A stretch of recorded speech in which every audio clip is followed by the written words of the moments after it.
Hello, everybody.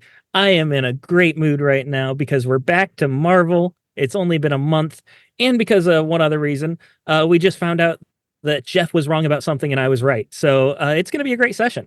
That's It's going to be a twice in fantastic like session. 3 days because you were right about You something are in Call of slipping. Cthulhu too. You are just It's really slipping. because It's I bad. have to do all the work and somebody else on the stream doesn't. You should have long-term confidence Yeah. issues because of this. Like your self-esteem should just be tanked. Wow. That's fair. This is how we're starting tonight. I'm getting yells from my wife across Wow. Your body blows coming in there. It's okay. Okay, hang on 1 second. All right, anyhow, this is just going to be the Jeff stream now. As I've muted Steven, unfortunately, a byproduct of that, everybody else is muted too. So it's really just about me right now. So I was going to talk about myself. I had a long day today at work. All right, you're back. You're back. All right, let's start this over. Heyo, welcome to Adventures in Lollygagging. Tonight we are playing the Marvel Multiverse RPG. We have created our own Earth LOL that focuses exclusively on the X-Men slice of the Marvel pie.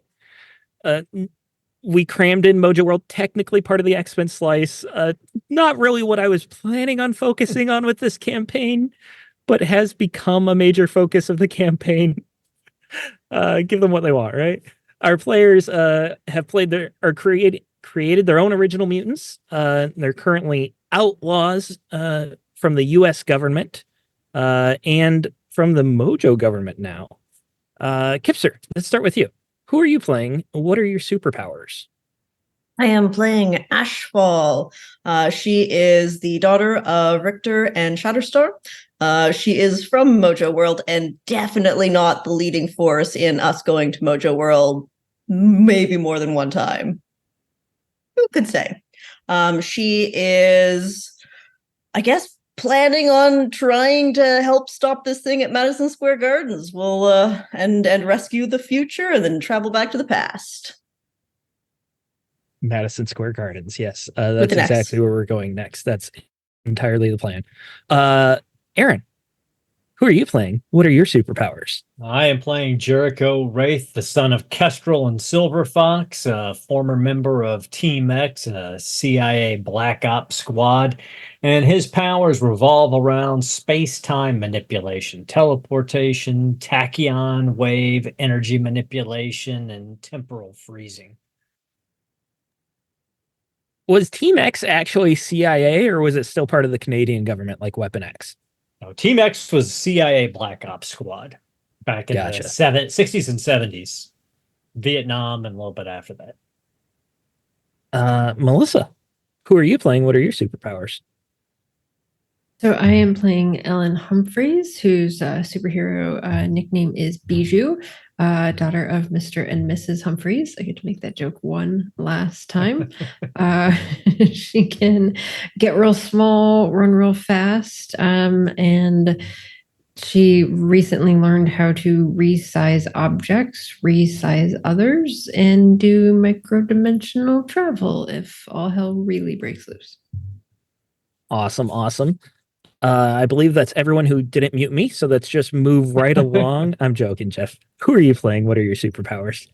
I'm Marshall Gloss. I'm playing Stranglehold, and I am a semi-professional collegiate wrestler, and I have heavy training in martial arts and in plasticity. I have the ability to reshape parts of my body, and I also have, as an appendage, my brother, who passed in the womb as part of me manifesting my powers.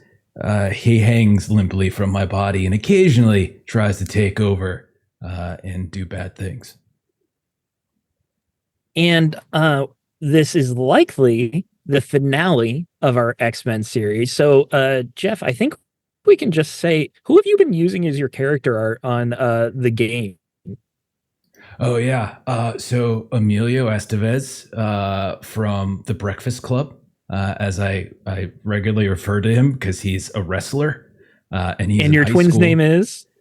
Well, my twin's name is Charlie, who is Charlie Sheen, brother of Emilio Estevez. It's all connected. I appreciate a bad joke, so I wanted it on the record. Okay, well, first of all, it's not bad, Jeff. And secondly, I don't force other people into those jokes. It's for my own amusement. I don't say it and then sit there and look at the screen and wait for people to acknowledge me, like Steve. Previously on X-Men. Oh shit, I'm not ready. Where's our music? I said I'm not ready. Man, I've had a day. Shut up. I'm just giving me trouble. Oh my god. I like the energy tonight. It's good energy. This is going to be fun. Oh, Good way to end with TPK. It's going to be fantastic. Well, that's like right. you can hit us. Rocks fall. No, that's not the right. That's not the right. Ashfall That's not dies. the right. That's not the right one. Actually, I control rocks, so I'll just throw those rocks back at the GM. Thanks. I don't know. The last Makes GM the we rock ever tiny. the last GM we ever said you can't hit us to dropped a kaiju on us and killed all of us. My I'm character still literally got pooped out of his tract, and that I was have, the only way I survived. A 37 passive perception too. There's no way a kaiju King Kong catches up on someone with a 37 passive perception. Just saying. I mean, that would be an epic ending. Mhm. Wait, so Aaron, you had a character that was eaten alive by a kaiju, digested, and survived. Well, he was a So- warforged with a parapet of Yeah. wound closure, so he was basically immortal. What you're So he- saying is there's a chance my Conan character is still alive. He is alive in hell. So, you know, I mean, he will live Semantics there, right? forever in hell. So there is that. He's immortal. That's the So back- silver lining in this. Sobek will forever be tortured in hell, yes. Nice. Good. As he should be. Previously on X-Men. The gifted graduates took a turn as stars in Mojo's reality TV show, with Shatterstar, one of Ashfall's fathers, being held captive by the yellow TV mogul and threatened with nuclear explosions. The mutants were forced to play by his rules. Fortunately, his rules were fairly simple. Hot means you're getting closer, and cold means you're going the wrong direction. But Mojo doesn't always play by his own rules. Following the hot and cold directions led the graduates into a series of traps and ambushes, all for the sake of higher audience ratings. Each mutant utilized their powers to the fullest, with Bijou speeding through the abandoned city, jamming the hot-cold button, Wraith quickly teleporting through buildings to clear them, Stranglehold lifting entire skyscrapers out of the way, and Ashfall sensing excavations and vibrations in the earth. The graduates soon discovered that the game was unwinnable. Ashfall and Stranglehold fell back onto the trusty maneuver called a fastball special, catapulting our rubbery wrestler into Mojo's blimp and control center, where he found a fearful Mojo and the real Shatterstar. With the TV host offering no resistance, Stranglehold rescued the prisoner and regrouped with his ever-growing team of mutants. Ashfall, you see Stranglehold descending in parachute-like fashion as his rubbery body extends, and he is carrying Shatterstar. The two of them land near the group of you all. You've got Prodigy and Elixir with you still. Rockslide as well, I believe, is still being carried. I don't believe he's returned to consciousness yet. And you hear through the speakers of this blimp, Ashfall, as you're reunited with your father, the sound of Mojo. Spiral! Our ratings are tanking! Get rid of them now! Oh, time for us to go. All right, come on, Dad. Let's head out. And Ashfall will reach out, pulling Shatterstar out of Stranglehold's grip. I believe he also has Xavier on a table somewhere attached to him. In a pocket. Oh, in a pocket. Yeah. Okay, Made him great. small. Yeah. I forgot. Shatterstar is still unconscious because I can't roleplay 12 NPCs at once. What? So they have to take Come turns with on now. consciousness. Not that kind of. All right, that's fine. You hear Spiral's voice also come over the loudspeaker. Where should I send them? Send them back to their own crappy dimension. But wait, put them out in the middle of nowhere. Somewhere no one would ever choose to live at. Someplace incredibly boring where they can't have an audience. The worst possible place you can think of. Fine. I'll send them to Canada. And with that, dimension You portals wanna do open that? underneath your feet, and you all start falling out of Mojo World and into the clear, clean air of Canada. You all have one action here as you are descending from a great height over a vast coniferous forest. Let's go with initiative order here. We'll start with Wraith. What are you doing? Define great height. 150 feet. I teleport to the ground. Are you going to try and take anyone else with you? Because Prodigy, Anybody? Elixir, Shatterstar, Rockslide, and Prince are all falling with you. I would love to, but unfortunately, I don't have teleport other. If you like, I will give a one-time exception with an ego check. Okay. I will grab whoever I can grab then. And my ego is phenomenal, by the way, guys. So you're gonna like this. You're looking for a 16 to grab one person with you. I got an 18. 5, 5, 6, and a plus 2 for my ego. That's shocking. So you start bamfing around mid-air as you're falling. Who do you grab? Professor X. Professor X is still in Stranglehold pocket. Yeah, he's in So my then pocket. I will grab Elixir then, because he's the one who can heal anybody who goes splat. You start bamfing around. You land on the ground easily. Whoa. Oh, that makes you sick. Elixir grabs onto you. His golden face goes pale.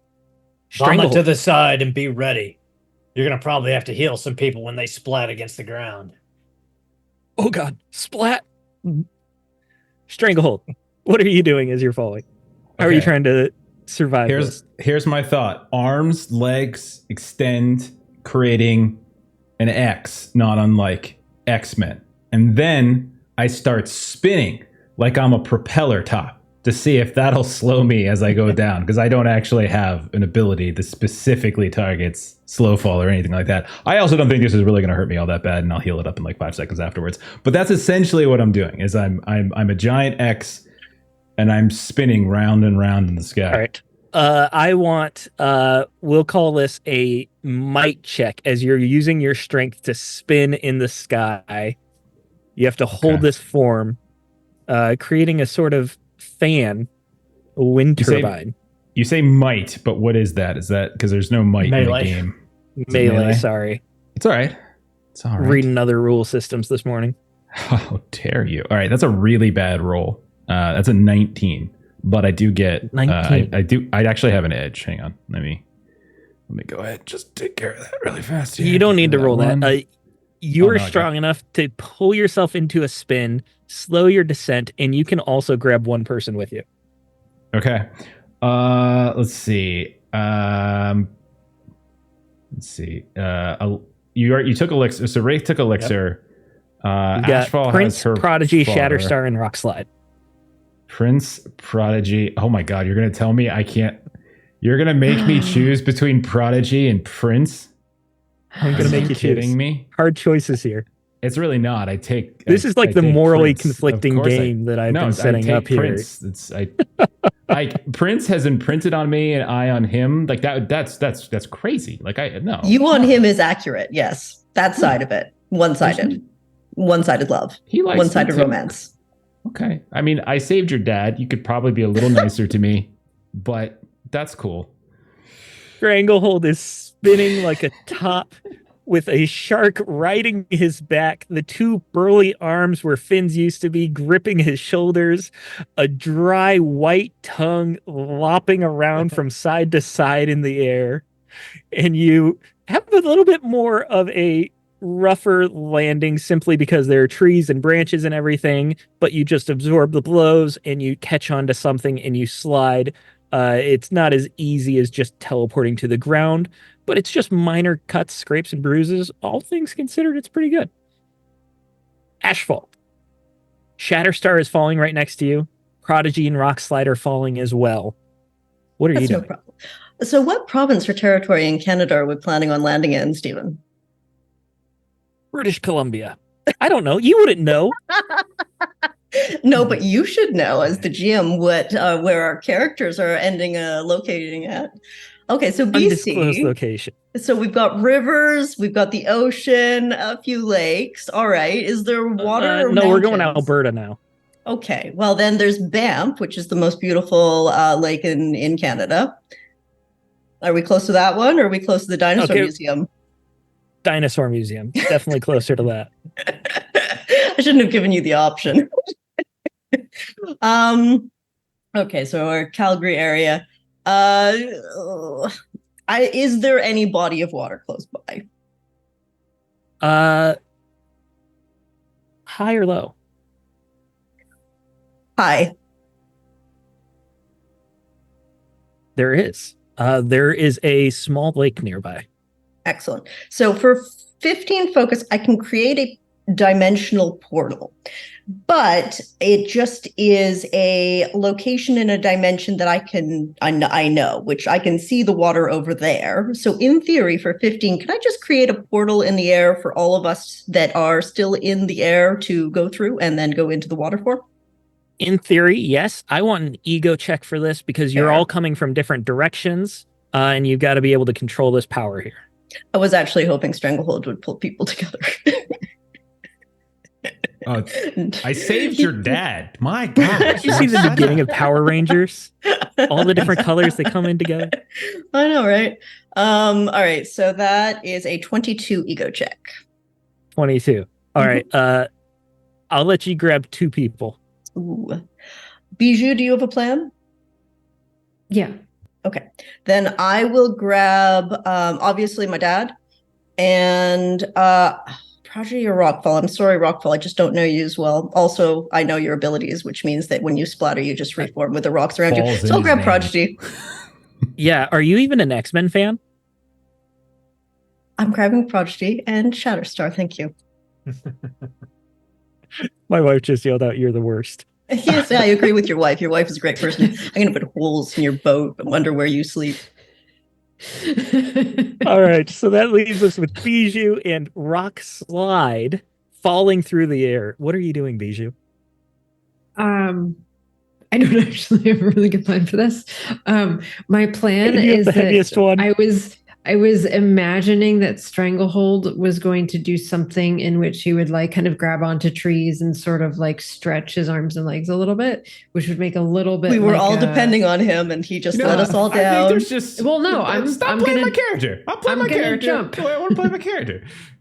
So like I'm imagining that the way that Stranglehold is going to do this is there's going to be some kind of elasticity in, you know, kind of that end.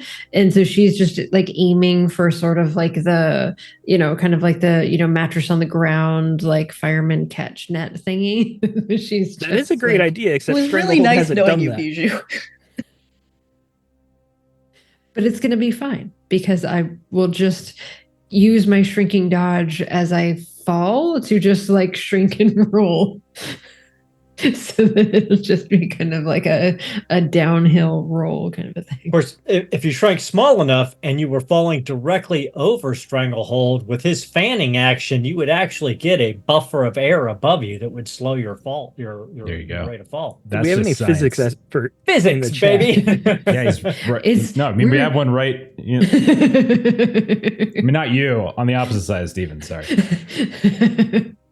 And also superheroes, so cool stuff happens. All right, so Bijou, you are planning on trying to land on Stranglehold then, is your plan, correct? Yeah, I'm staying on top of him and Okay. gonna, you know, stop, drop, and roll. I want an agility check for this, and that's not really going to all I help Rock wanted Slide. was to roll agility. I can make Rock Slide small first, if that would help Rock Slide at all. He's You not can do going to a get hurt by weak-size 150-foot fall. other. He's fallen from orbit before. Okay, agility. That's really all I was angling for. Was And you're looking for a 16. That's right. That's where I gotta.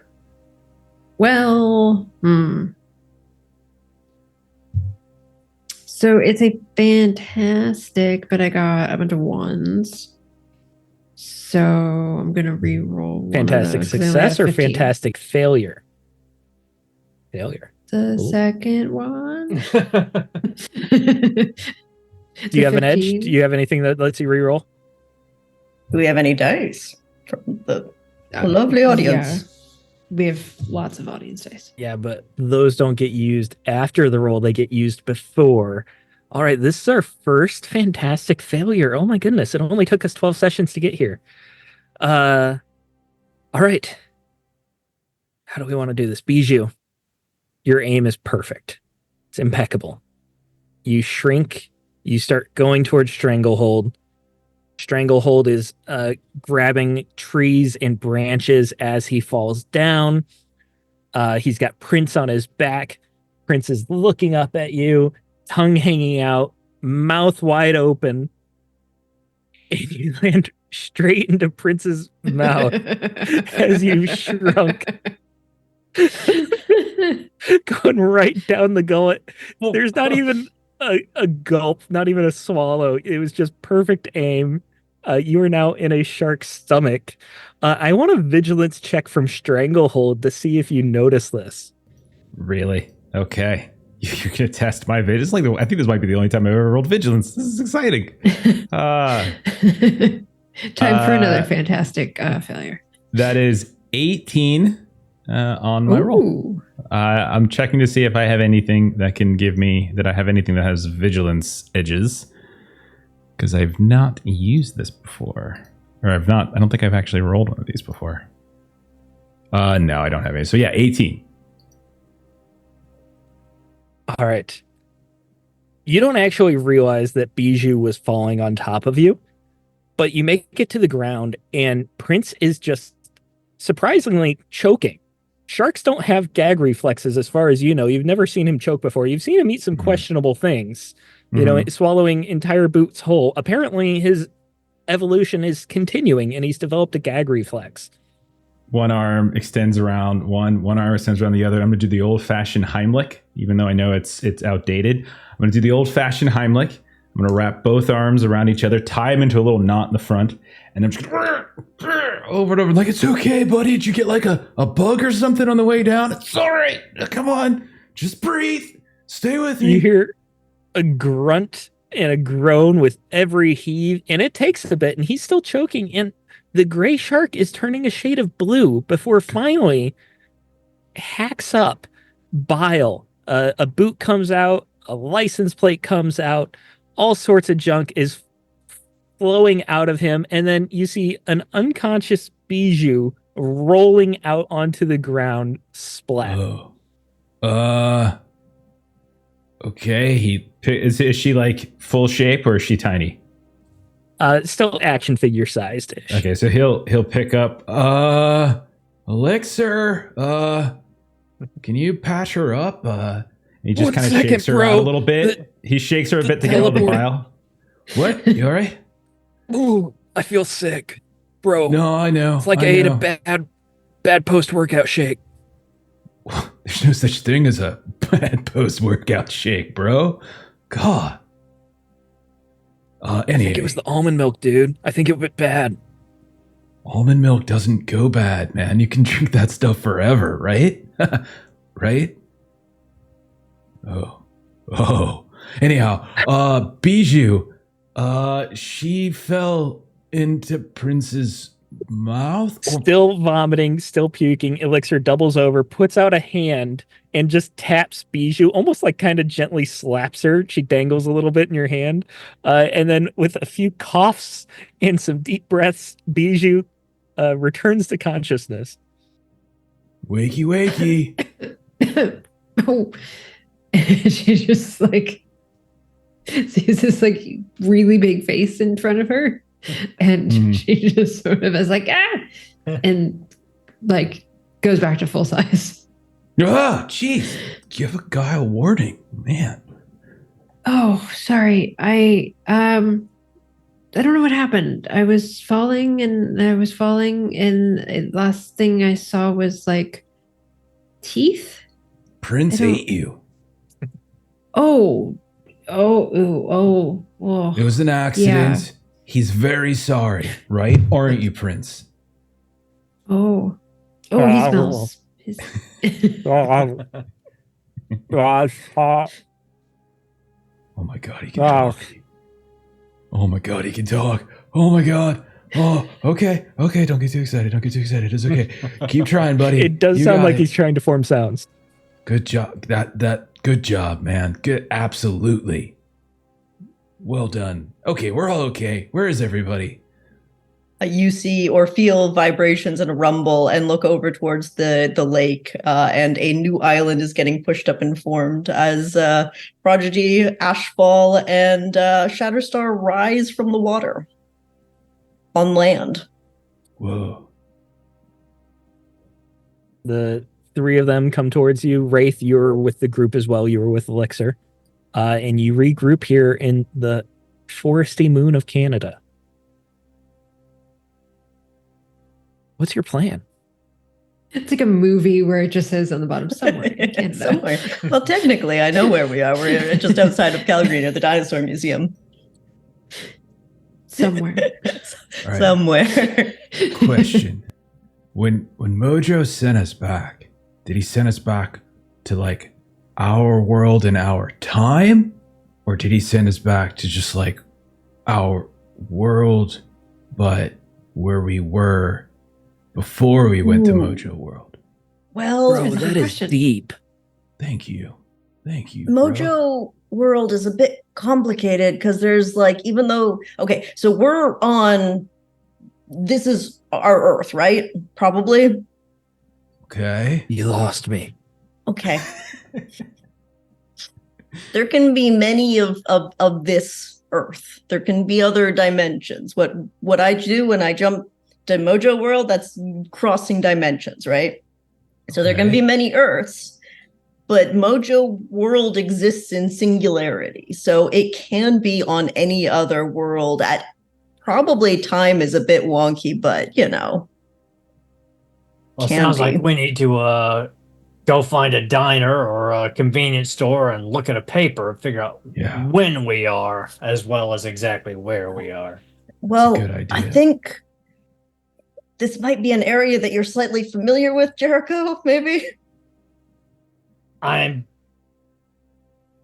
Looks familiar. You've But- been to the Dinosaur Museum many times. The biggest one in the world. I'm sorry. So I you... will shove tourist facts down your throat. Why do I feed into Kipser? You regroup and begin making your way through the wilderness. You have not seen Calgary or any sign of civilization. You had a good bird's eye view as you were following. You didn't see any roads or power lines even or anything like that. You choose the direction that seems to be best. You start heading that way. Jericho, it sounds like you are sort of taking the lead. I would like a vigilance test here. Sure.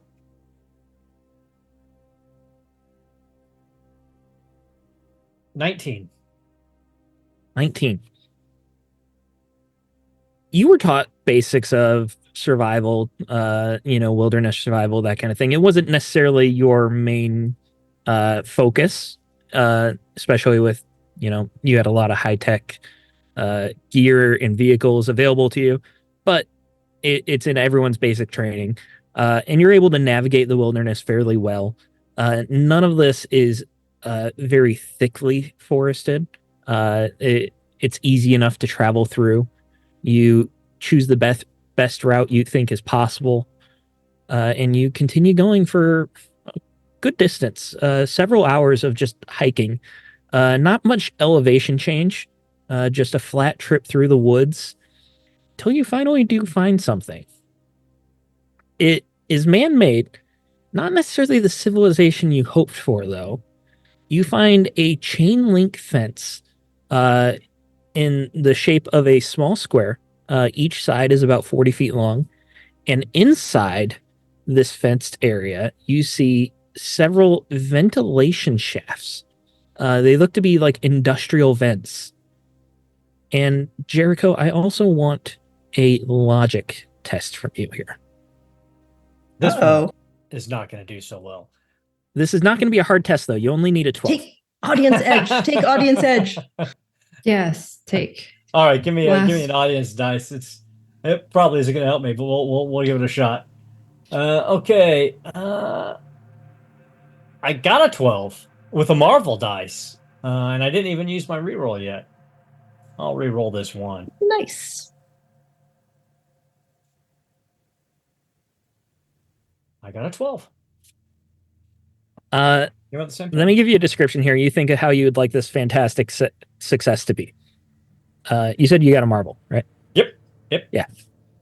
5 Marvel 1 with a +0. For a Not total only of do you 12. recognize what this place is, you have been here before. This is an old Weapon X facility. And this is one of the ventilation underground complex. Not only is it a Weapon X facility, but it was often repurposed after Weapon X was shuttered, officially, unofficially. This complex was abandoned and occasionally used as a Team X outpost for certain missions. How would you like this fantastic to look? So I think he immediately recognizes the location. And I think from that, he knows a way to get into the base or get into the compound quietly from where they're at. All right. Yeah, you know, it's not actually that far where the main entrance is. It's fairly well hidden. You have to come in by helicopter. So there aren't any roads that lead to it, but there's a clearing with an entrance not too far away. All right, guys, listen. I'm sure that Mojo or Spiral did this on purpose, but this is an old Weapon X base. We used it in my Team X days from time to time. There's an entrance we can get into. We may be able to, there may still be some resources, vehicles, computers, something that we might be able to use to pinpoint when we are and resupply and rest a little bit before we figure out our next move. That sounds smart. And Ashfall just has like Shatterstar over her shoulder, passed out. Hopefully somebody's carrying rock or something. I can carry like all of them. It's fine. There's a lot of them now. I know. Bijou, you noticed, had like run over to the lake, taken a dip in the lake, and came back. So she's like, tried to get some of the shark innards off of her. That was something that I forgot to narrate because I was excited about Bijou being swallowed by a shark. Rockslide did just hit the ground and made a massive crater. As far as you can tell, he's still alive, but he's a rock and he doesn't really breathe. So it's difficult to tell. Still unconscious, but being carried nonetheless. Stranglehold, as you've been traveling for a couple hours with the rest of the group here, you're carrying a few people. Yeah. You make it to this ventilation shaft, and then you find out there's a clearing nearby. The group of you begin walking, and you hear a voice, not necessarily saying words, but giggling to itself. And then for the second time in a short a time span, you hear choking. You hear the sound of Prince, what are you into now? Prince, where's Prince? Prince. As soon as you say Prince, you turn, you look down, and you see those big burly shoulders pulling himself along, and he just looks up at you, that shark smile, those black glass eyes, tongue hanging out, not choking. Huh.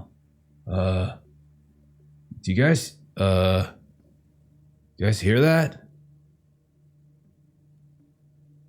Are you, the rest of you do not hear it. No. Stranglehold, you do still hear it. What do you hear? A choking sound? And then he like sort of shake his head, reaches like inside his whatever he's wearing at this point. I'm not sure. Some big old hoodie. And he just a Mojo World hoodie that you found. Yeah, it's like a Mojo World. It's got the logo for Mojo World on it. Yeah. Just Mojo. Have that, right? Yeah. Oh okay. yeah, for sure. So he looks inside and just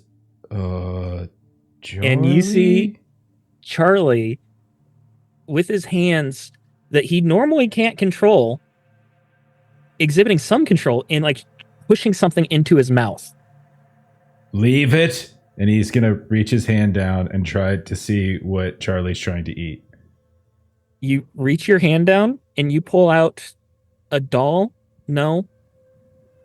This is Professor X. Oh, god dang it. He's pretty badly mangled. There's a good chance that Professor X was just murdered by your brother. No, he's fine. He's fine. Elixir! Bro. Bro. Professor X, man. My, brother. Oh, dang. My actual bro. But you're my actual bro. Oh, so many bros. Help him. Oh my god, help him. And why isn't he bigger? He can be bigger now so we can see him better. Oh man. And Elixir goes and takes him. You like set him in the palm, and Elixir puts two hands, and he's like, Wait. I think he's alive. I'll make it easier. And like Bijou will come over and like resize him back to normal size. Let's hurry and get back into this compound as safely as we can so we can maybe, if there's medical resources.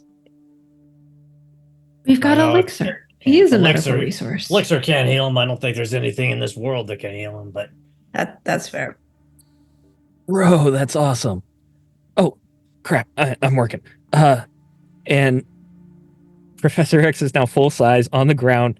As he returns to his size, you see that there are several broken bones. Arms are at wrong angles. He was already atrophied and malnourished. So he does not look good. Also, the saliva from Charlie is much bigger now. So he's just soaked in gross spit. And Elixir's like, oh, gross. All right. Yeah, he's alive. Oh, that bone's not supposed to be that way. And then Elixir's not actually a doctor, so he just takes an arm and just like bends it back. And you hear the bones like grinding against each other. You hear a pop. Oh, yeah, that's supposed to happen. This is gonna take me a bit. But I think I can fix him. I think. Is it not helpful for all of us to be staring at you and crowding around you? Should we give you space? No, I like the attention. No, that's good. That's good. I like being a hero, you know? You're doing a great job. Maybe if we can wake Shatterstar up. My dad probably not. I wouldn't call him Shatterstar. Maybe my dad knows some like way of setting. What's Shatterstar's actual name? Well, it depends. Godiva's 7, or there is also Ben is an option, or what would Ashfall call him? Dad. I think yeah. Okay, that'll do. That's fair. We can wake up Shatterstar here and add another NPC to the mix. Why not? Elixir takes some time away from Xavier to work on Shatterstar to revive him. Comes to very shocked to see that he is now in a Canadian wilderness instead of Mojo world. But once he sees Ashfall, you see his eyes just light up. Luna, Dad. what? Welcome to. What are you doing here? What am I doing here? This is where you sent me when Luna. I was like 12. Yes. You're so grown. In the You future. still look young. Yeah, we have traveled a little bit. So yeah, I'm about 16. So I am older, but not as old as you think. Oh well, 16. That's a good age. Timey-wimey. I'm glad you're healthy. Yes. Thanks. But I saved you. Thanks to Stranglehold, whom I threw at Mojo and did an excellent job. Hey, how's it going?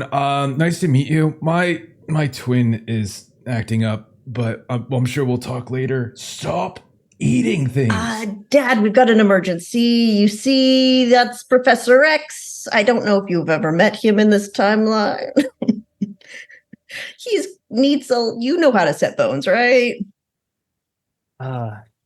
It's been a while, but yeah, that arm should not be bending that way.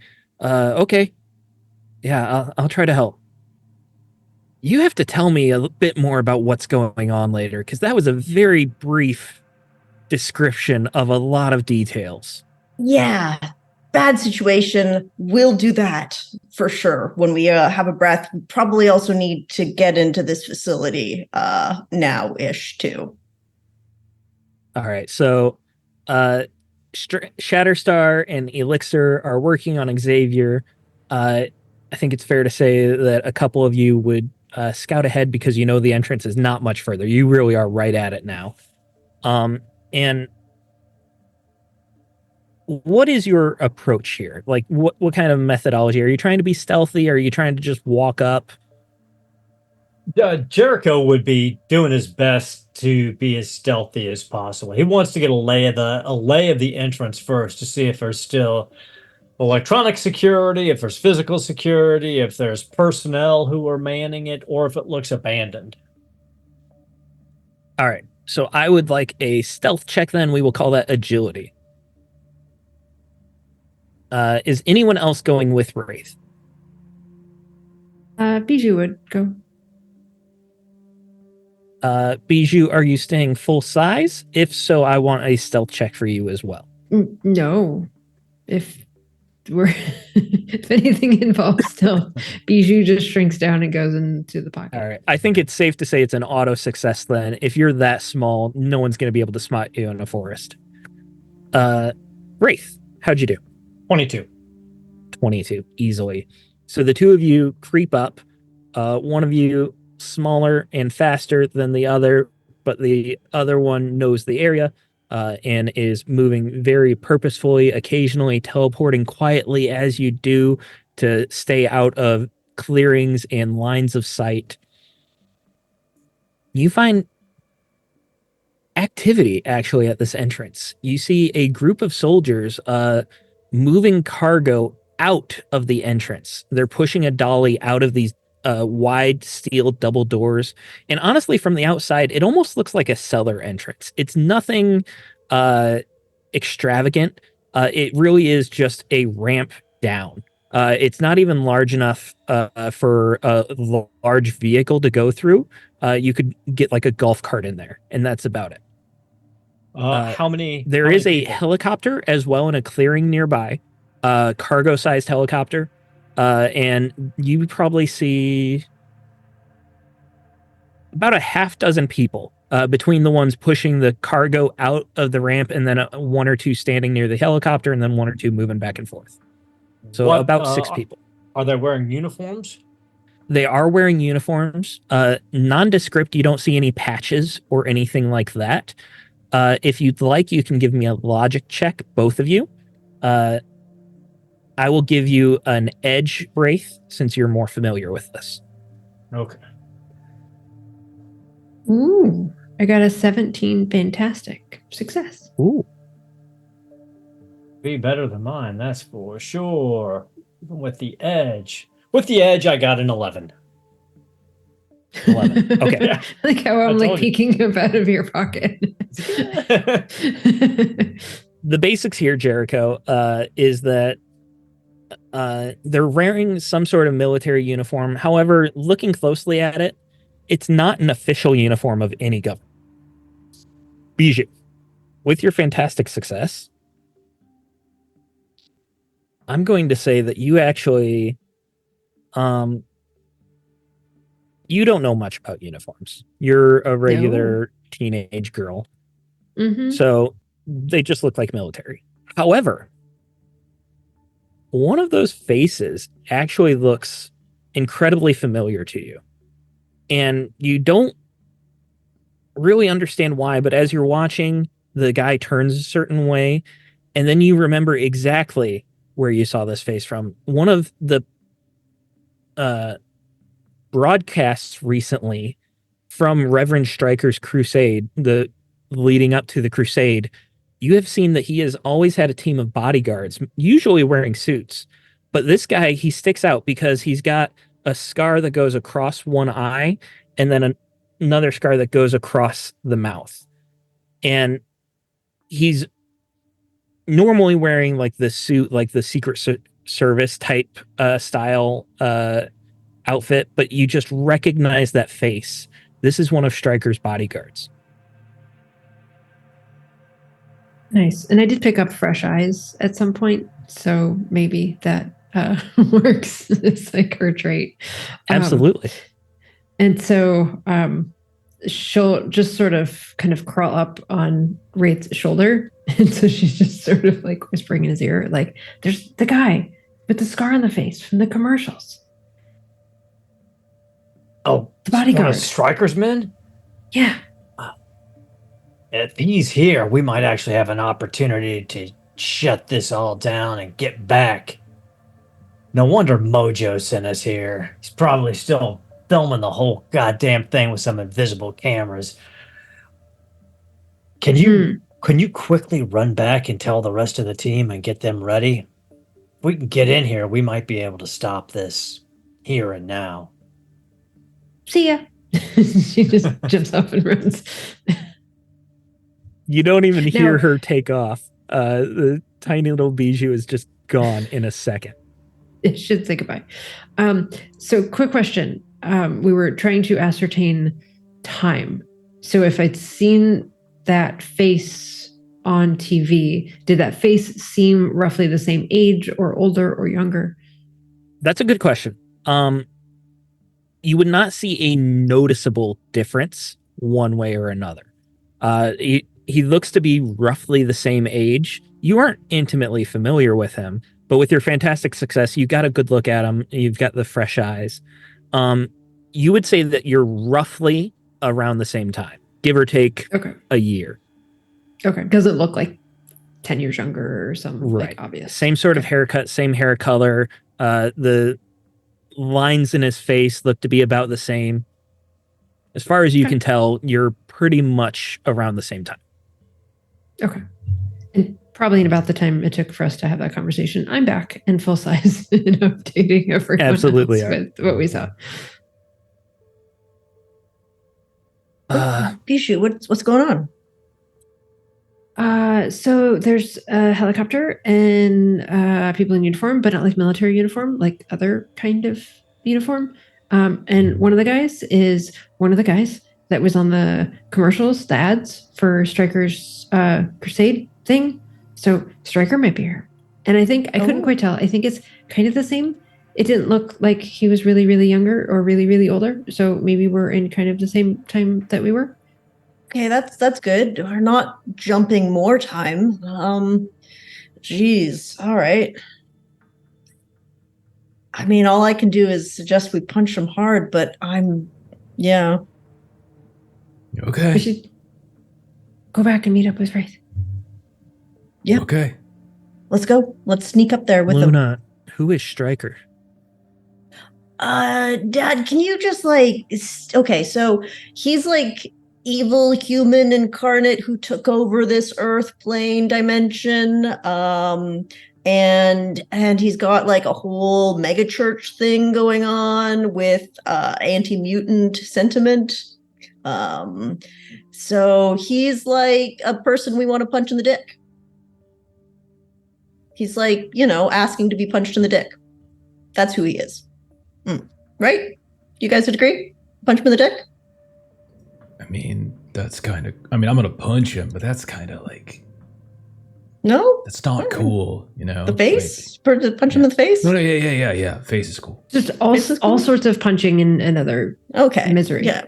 All right. Yeah. He's waiting for us, so we should probably catch up. Can you guard the injured and keep working with Elixir? Yes, of course. Luna, be safe. Yeah. You too. Don't get kidnapped again. And then we can go save Papa sometime. Remember, you're always the star in my eye. Okay, he's let's go got before he a gets little embarrassing. star on his eye that twinkles. So As we're Let's going, go before it gets embarrassing. As we're going, Stranglehold's like, "Oh my god, No, keep walking, keep walking. It's so sweet. Oh my god, I'm so glad I saved him. Oh my goodness, it's great. I know, he's like really a good dude. I don't understand Bijou why just you're like the waves, way you're like when he's so cool like that. Wait till you meet my other dad. Oh, okay. Fair enough. Bye, Mr. Luna. Bye, Mr. Luna. Call me Ben. It's See you, bro. The three of you make your way back towards Wraith. Stranglehold, you are actually having trouble focusing as Yeah. your twin is cackling incessantly, giggling to himself, excited that there is now only one Charlie left in your life. That's messed up. What? What? What? Dude, what is your... I told you we don't need him, you idiot. You have me. Don't need... What? Who... Charles Xavier, Charlie, Charles. I don't understand. It's so he wanted no competition for the name Charlie. But there's two, though, because Elixir saved...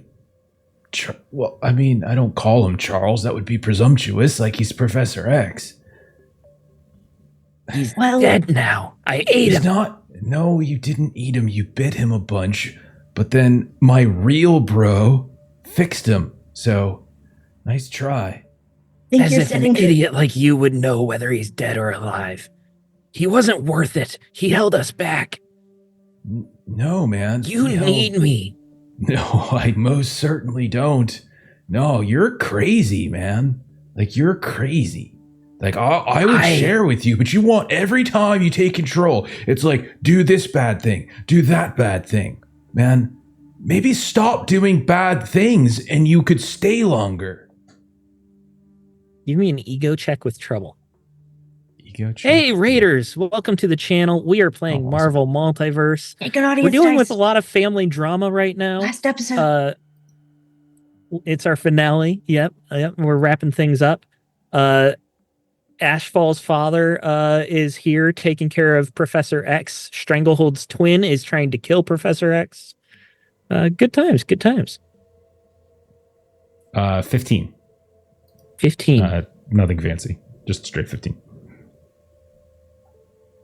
The rest of you see Stranglehold talking to himself a little bit. You only hear one side of the conversation.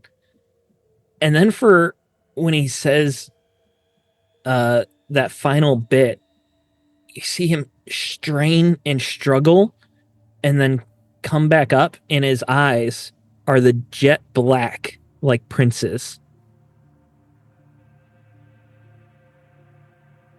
What are you guys doing? Have they caught up to me yet, or am I just still? All four of you are together right now. Okay. Stranglehold. Get a grip on yourself, man. We got work to do. Fix your frickin' eyes. This isn't Marshall. This is Charlie. Oh. All right, Charlie. Then get your act together. We got work to do. Fix your frickin' eyes. Yeah, I mean, none of us have anything we can do against you, so can you just work with us on this? We're about to beat a bunch of people up. Oh, I can kill. So what? And with that, you see the struggle and the strain, the eyes close, and Strangled, you did actually pass the check. So you're able to regain control. Whoa. Oh, hey, Wraith. When did you get here? Marshall, you're gonna need to really put a stranglehold on your twin, because he just jacked your body there for a minute, and he is absolutely fucking nuts. Yeah. Yeah.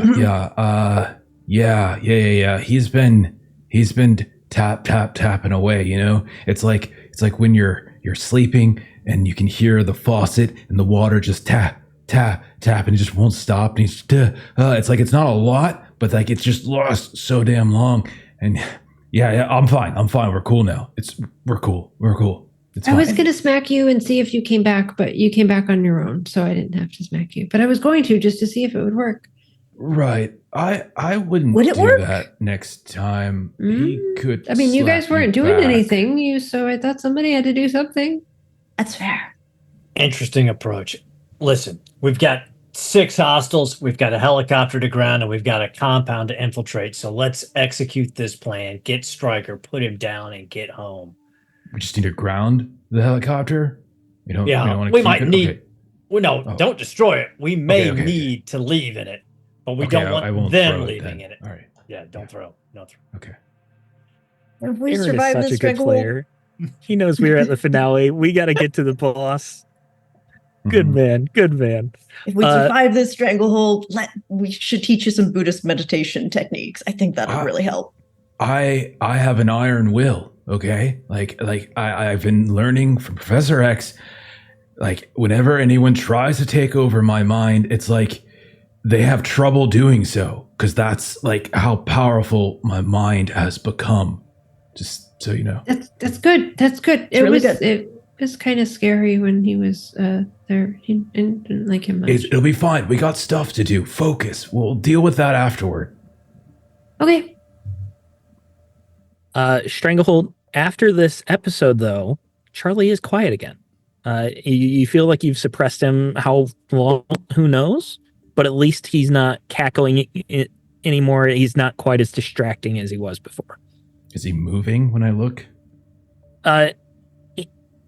It seems as if your battle will sort of sedated him. Like you reinforced that you are in control of this body, and he's still there, but using some techniques that Xavier taught you, you feel like you've quieted him down a little bit. Okay. Let's go hurt some people. And that's me saying it though, like bad people. They're bad people. I don't want to kill them necessarily. Let's go with whatever you need to do. Let's go. Yeah. Let's go. Yeah. Okay. One last thing. As you all are making plans to head into this base, so you've been focused, you're disciplined, you're on mission right now. The mission that your training kicks in. You know how even the little bit of distraction can cause the failure of a mission. So you're the one who notices this. You're watching these men go back and forth as they load these last few crates onto this cargo helicopter. You hear one of them turn back, the one that Bijou recognized, tell another one, "That's it. Evacuation's complete. To tell Professor Thornton he's got to leave now or he's staying put." Time to hit him. We need to keep that helicopter grounded because we're going to need it. We need to know where it's going. Thornton's still here, so we need to hit him too.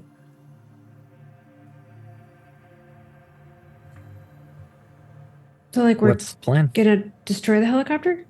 No. Keep the helicopter. Take out the bodyguards. Capture Thornton. Okay, look, I'll deal with the helicopter. I'm just going to put it in a box, and then they can't take off. Right now, the helicopter is powered down too. It's not even started. So it would take a bit before it has to take off, a couple rounds at least. Let's handle this narratively instead of going into combat. You guys want to ambush. These are regular humans, and you are 4 very powerful mutants. So you're going to easily take them out. But let's go ahead and we'll do this as a bit of a skill challenge, whether they're able to raise the alarm before you're able to take them out.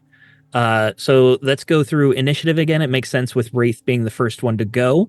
What is your first action here that you want to do? So Wraith would be blinking behind the guard closest to the helicopter to take out anybody who looks like they may be a pilot going towards it. And he's just going to stun them. He's going to use his tachyon burst to basically knock them out. Just kind of blink behind one, knock him out. Blink behind another one, knock him out. Give me your attack then. Okay. And we're going to say a 16 will count as 1 success. A 20 will count as 2 successes.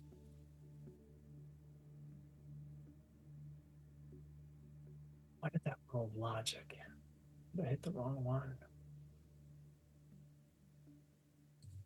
And Stranglehold, you're going to be up next. Stephen, would I just be able to use the 2 karma to recover while we had walked over to Wraith? Recover focus? Absolutely. Thanks. I'm just going to roll that quietly. A 22. 22. So you're able to take 2 of these guards out. Go ahead and describe what it looks like. So basically, Wraith just disappears, appears above and behind one of them in the air. And as he's falling, clamps his hands on either side of his head and just gives him a tachyon burst. As his feet touch the ground, he rolls backwards, disappears, reappears right in front of the next guy, puts his palm on his chest, and gives him a tachyon burst, knocking him out. That happens insanely quietly. The three of you are watching, and the second guy is hitting the ground before you even hear that the first teleportation, the quiet little of the air from Wraith leaving, and that's your cue, Stranglehold. You see two guys go down. What are you doing? So how many more are there? 4. Okay. I'm going to take 2 that are relatively close to one another. It'll probably be within reach for me. And so while Wraith was going in, I was extending my arms and they were kind of slithering through like the tall grass, almost like snakes. And they're going to come up the back of 2 of them and tap on their shoulders so that they both turn towards each other. And then I'm going to smash both their heads together and then slowly begin to pull the bodies back towards us. All right, that's a melee attack. Go ahead and roll it as if you're doing the actual attack. And it'll be the same as for Wraith. A 16 will be 1 success. A 20 will be 2. All right. So let's see. All right, let me do my edge. As I've already hit what I need to hit, but let me see if I can get something else. That is a 23. Nice. It goes off without a hitch. What's it look like as the arms come up and smack? So they come up, they tap on like the interior of the shoulder, so they both turn towards each other, like, huh, what? And then as the hands come around behind their heads, it just smashes their face together, like really, really hard. And then he doesn't let them. I don't let them go. I kind of lower them to the ground. I don't let the bodies fall, and then I just start pulling the bodies back towards us. Beautiful. So that is 4 successes. You need 2 more. Ashfall, you are up. What would you like to be doing here? All right, so Ashfall's just going to like slam her hands into the ground, and you can see sort of a rumble extending from her towards the helicopter, and then these boxed walls will come up around it and create a lid, and she's going to use elemental prison, stone obviously, to create a box around this helicopter so no one can get close to it, and it's locked down. I was trying to quickly read some rules. I have up to Elemental Protection 3, but I'm hoping to only use Elemental Protection 2, which would be just 20 hit points kind of thing. I'm not even going to ask that you use focus on this right now. Let's just do the check. Sure. Let me do an ego check. That is 23 with a fantastic. 23. Your box comes up, and there were 2 soldiers that were in the helicopter. Oops. That they start jumping out as the box comes up. You see one of them trying to climb up the wall before falling back down. The box comes up complete. They are sealed in with the helicopter. However, they're not entirely silenced yet. Bijou, what are you doing? So are there any that are outside of the box that are targetable? Sorry. This is all happening simultaneously. So if you want, you can say you were doing this as the box was going up. I mean, I was going to try to snipe, and I don't know that really works with the box going up around people. I think that's fair. As they're coming out of the helicopter. This may be my death, but instead of sniping, I will just run really quick so that I'm in the box. Awesome. What are you trying to do once you're in the box? I would try to shoot at one of them once I'm in the box. It can't be like a snipe, obviously. Okay. It'll be agility, though. Movement. And yeah, sorry, go ahead. Agility to shoot or agility to run inside successfully? Agility to shoot. You're going to be able to, with your super speed, you'll be able to make it in the box before it closes. Okay, good. I want to see if I'm going to try to do suppressive fire on one of them, so maybe I can at least stun one of them. Absolutely. Because that's just a standard for that one. So, and I am claiming ahead of time that I'm going to do a audience edge. All right.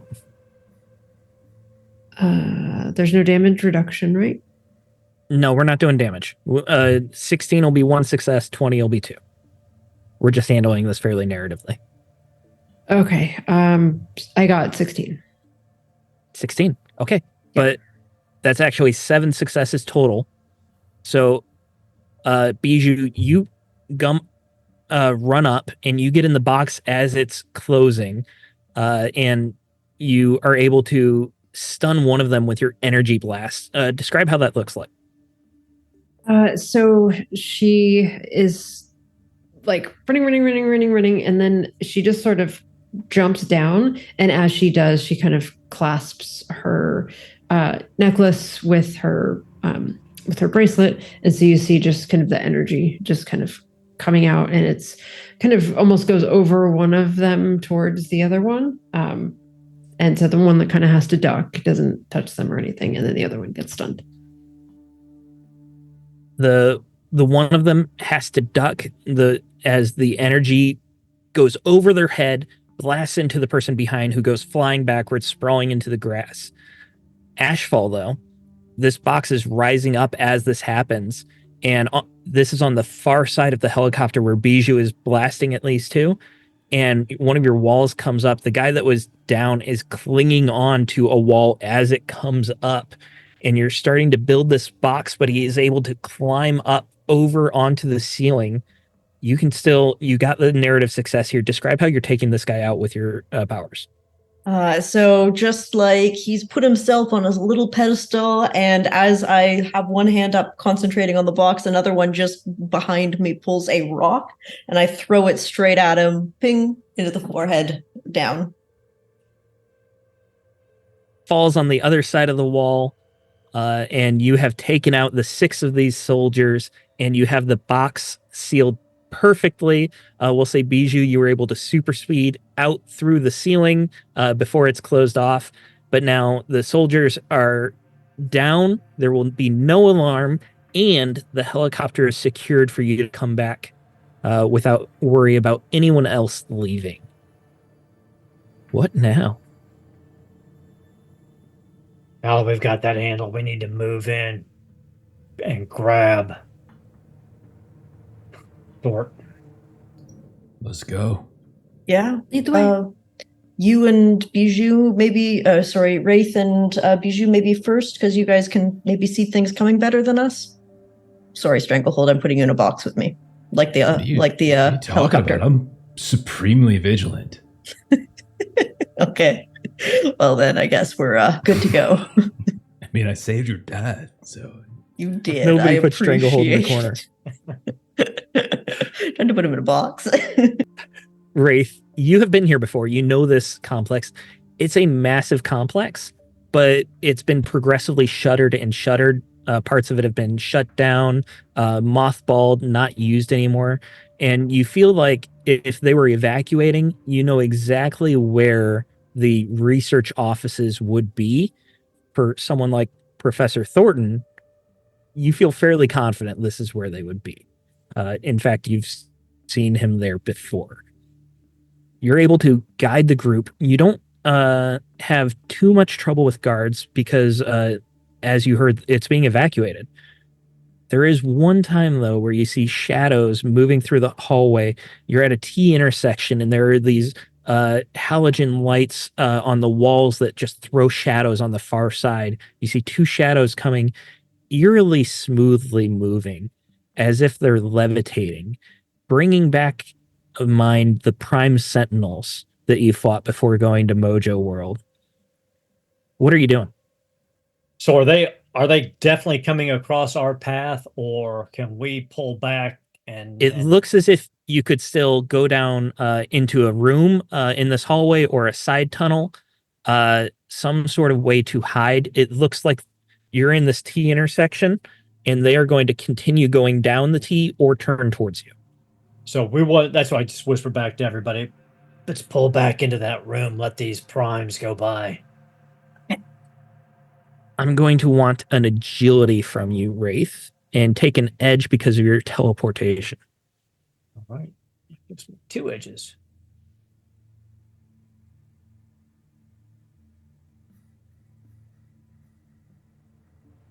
$23. 23. You pull back into another hallway, and you all sneak inside a door of a storage room nearby. It's got a window, so you're watching from the side, making sure that you're hidden in the shadows. These 2 prime sentinels do turn towards the hallway you were in, and then turn again. From what you know of this complex, you'd say it's fairly certain that they are doing a sweep of the whole area, making sure that there is no one left roaming the halls. It doesn't seem that they're being that thorough. They're not checking every single room or anything like that, but they do move past the door that you were in, and you get a good look at them. You got a good look at them when you were fighting them, but this is a little different when they're passive. You're not fighting for your life. They're so human. Incredibly human. There's some sort of cyborg. These have to be striker fanatics that have been augmented with technology of some sorts.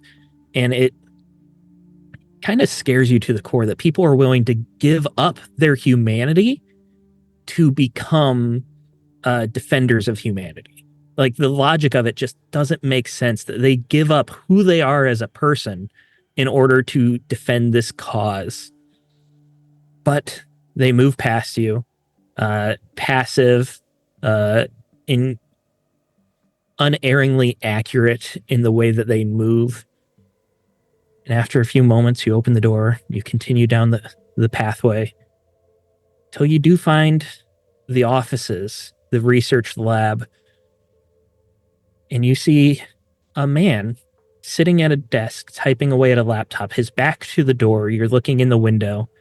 You recognize this man, Professor Thornton, someone you know quite intimately. Hudson. Or Thornton, whatever the hell you want to be called by these days. Come on, He- Truett. You know me. Is startled to hear his multiple names, turns around looking somewhat scared, and then sees you, and you see the recognition in his eye and his face soften. Jericho, my boy. Didn't think I'd see you again, especially after all this time. You haven't aged a day. That's because I haven't aged. What are you doing throwing in with Striker? Oh, well, there's research to be done. So you're responsible for these cybernetic monstrosities that are corralling mutants and stripping their powers away from them? Oh, come now, Wraith. You know that I have no ill will towards mutants, but No, but I you want pursue to knowledge. control everything. Well, the easiest way to advance is through control. Mhm. If you leave people to have their own independence, and they make such poor choices. Well, let's bring it down. You trained me for one thing. What was that?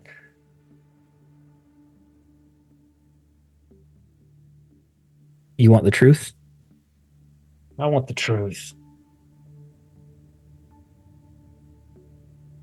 You're a useful tool. Mm-hmm. As a killer, right? Think of the logistics. An assassin enters a building using no doors, leaving no trace, leaves the building with no records, no cameras, no proof. It's a suicide. Exactly. Now, here we are, a trained killer who's a ghost, facing the man who's basically destroyed his life and probably killed his parents.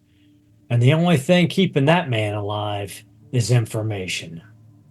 My son, I would never. I trained you to help you find your parents. Tick-tock, bastard. You and I both know that if you didn't kill them, you sure as hell weren't helping me find them. So you can either explain to us what's going on, where Striker's at, how we can knock him out, and how we can get back to our own time, or I could do something I've been dreaming about doing for a long time, and that's separate your head from your shoulders, and we'll figure it out on our own. So what's it going to be, Truett? Jericho, my boy, we're practically family, and you speak to me like this. There's no reason for hostility or threats. I'll happily tell you where Striker is. In fact, he's become quite a pain in my side. This partnership has become a little lopsided. Well, then we may just have a confluence of interests. You tell us where Striker is, how to take him out, and how to drop those sentinels. You can walk away. I confess, seeing you here is a little bit of a frustration for me. Not you specifically. I hope you don't take offense. I'm always happy to see you, my boy, but Stryker said there would be an attack here, and it's irritating how right he always is about these things. His robot that he keeps with him at all times feeds him information that somehow the processing power is staggering, that it can predict the future. Probably not predicting the future, it's remembering the past. Just like we've traveled through time, I have a almost guaranteed that thing, whatever it is, isn't predicting what is going to happen. It just knows what's already happened from its perspective. You were always too smart for being a tool. You really could be. You could be a leader. You don't need to be a pawn anymore. The only person who sees me as a pawn is you. I'm at a loss. I feel like it's been a long time, but I've missed you, and I raised you when you were a child. I don't understand this hostility. But I will say that I, on my end, hold no ill will towards you. In fact, I still want to help you find your parents. And here's a tip for you. I believe Stryker has Silver Fox. And where might that be, old man? Stryker has a fleet of semis that are they're essentially prison cells, mobile prison cells. He keeps mutants in stasis in them. We've already hit a couple. There's the intelligence I was talking about. I'm so proud of you. The Silver Fox is in one of these, and I believe I'd be able to hack the database and track it for you if you would like. It would just take some time, and I'd have to get a few files off my laptop here.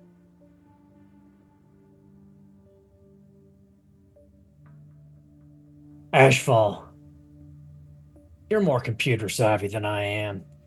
Yeah, I'm okay. You mind looking over his shoulder, and if he does anything that you think's a little squirrely, put a spike of stone right through his brain. Oh, I'm happy to. I also have another idea. Bijou, you can travel very quickly and make things very small, and Prodigy is outside not doing very much right now. Yeah. I was thinking That's the same thing. See ya. And he can see inside. See you. All right, old man, just hold up. We've got an expert coming in. He's going to help us make sure that you're on the up and up. Very well. I'll be glad to consult with this expert. You should know that this laptop requires my biometrics. Without me, it will not function. I'm not going to kill you, but he's going to watch you. Technically, we just need like a hand or an eye. Yeah. Give me presence here. Ashfall, I think you're the one saying this, but you get an edge for sure with everything going on. I would have anyway because I have the gladiator trait, but sure, I am happy to do that. Sorry, You get said 2 edges then. presence? Presence. I'm sorry. This is Ego? just Ego. Steven playing the wrong game. Look at him. How dare you? How is it twice? Twice. Bijou pops up behind Stranglehold and just like taps Stranglehold on the shoulder. What? Oh, God, it's you. Okay, I was just like strangled you. Let's reroll And for the edge. Prodigy's like just What like, happened? growing right next to I you. was out there and now I'm in here. There we go. Yeah. We're gonna break this guy's arms or something, and then you're gonna use his computer to find Wraith's dad. Mom. I got Mom, a 21 sorry. on I just ego. assumed Silver Fox kind of, Professor Thornton pales. He's already a pale man because he spends his days in front of a computer in an underground complex. But you can see that the color drains from his face. Jericho, my boy, you wouldn't let them hurt me. After all we've been through together. I understand what you're saying. You're absolutely wrong. I will let them kill you if that's what it takes to get the information we need, and I'll let them do it slowly. He struggles to maintain his composure. You can see it, but he doesn't want to just completely give in. His voice crackles and shakes a little bit. I already said I would help, but very well, if threats must be made, I will give you the information. And then with him and Prodigy, Prodigy just kind of like shocked at this situation because he was outside in the forest just 2 seconds ago. He's whole world literally changed on a dime. They start going through the computer and they start going through these files, and you see lists and lists of mutants and specifically GPS codes, not actual coordinates, but codes that you can put into a tracking service and follow the GPS signal of all of these mutants. And sure enough, Project Silver Fox is one of them. So, Truett, you've known all along that Stryker had my mother. No, these are... I've not gone through these files before. As I said, I had to hack into them. Stryker and I were partners in the loosest sense. Okay. Well, let's tighten up that partnership a little bit. Tell us where Stryker is and how to nullify his time traveling capabilities. And like I said, you get to walk away into this future hellhole. As for the first question, gladly, I would have told you that without the threats. He's just in the main lab. You should know that well. It's where one of your mentors was created. Wolverine. Yeah. And how do we nullify his time traveling sentinels and get back to our own time? As for that, as much as I would love to help you, I cannot. His robot, it's all powerful. It has the power of a god, and the robot itself is damaged, which has allowed Stryker to control it in some way. Stryker's made modifications. He chips off pieces of technology here and there and repurposes them. Stryker has a glove made from the robot's arm that is Stryker's main source of defense, his main power, his weapon. He calls it the Hand of God. Is that how he controls the robot? Partly, it's how he communicates with the robot. The robot, it has some sort of function, a prime directive, a mandate to destroy mutants, and Stryker has co-opted that in some fashion. I can't give you details. He never lets me near it, but I've seen a few files here and there. All right. Anybody else got any questions for Mr. Hudson here? Or Professor Thornton? whatever you want to call him. How Yeah. many mutants are in these cars getting driven around exactly? Prodigy is scrolling through the list. 247. Whoa. Ah, well, Prodigy, are these now the other vehicles were all linked? Are you able to hack the onboard computers of the vehicles and change their location or destinations, or spoof their GPSs to send them someplace we want them to go? I don't know if I could change their tracking signal. That seems to be hardwired. However, it seems as if they get their directions, their destinations, their orders all from some overarching program. It continually sends them. They just circle around the U.S., all of North America, actually, and I could easily reroute them. Yes. We need to figure out a location to reroute all these vehicles too, so we can free these mutants. Particularly if we don't all get out of here, one of us may Whoa. have to stay behind, even if we can get out to free the rest of these. Well, why doesn't like Prodigy work on that, and we go confront Striker in the lab? But then, the guy you asked for questions, the Prime Sentinel thingies, how do they have like weaknesses? Like, how do you shut them off or something? The actual Prime Sentinels, I'm quite proud of those. They utilize an adaptation of Stryker's robots' power and technology. However, they're fairly easy to shut off. You simply overwhelm their defenses with massive forces of energy. Oh. Small tactical nuke would be perfect. How about the fact, come on, Truett. I know you. You're always in control.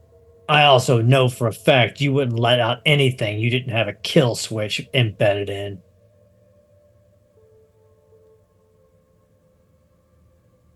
When you say I know you, you're always in control, you see a little bit of a smile return to him. He's still very frightened of this situation, worried that he's lost control of the situation. But he appreciates the acknowledgement.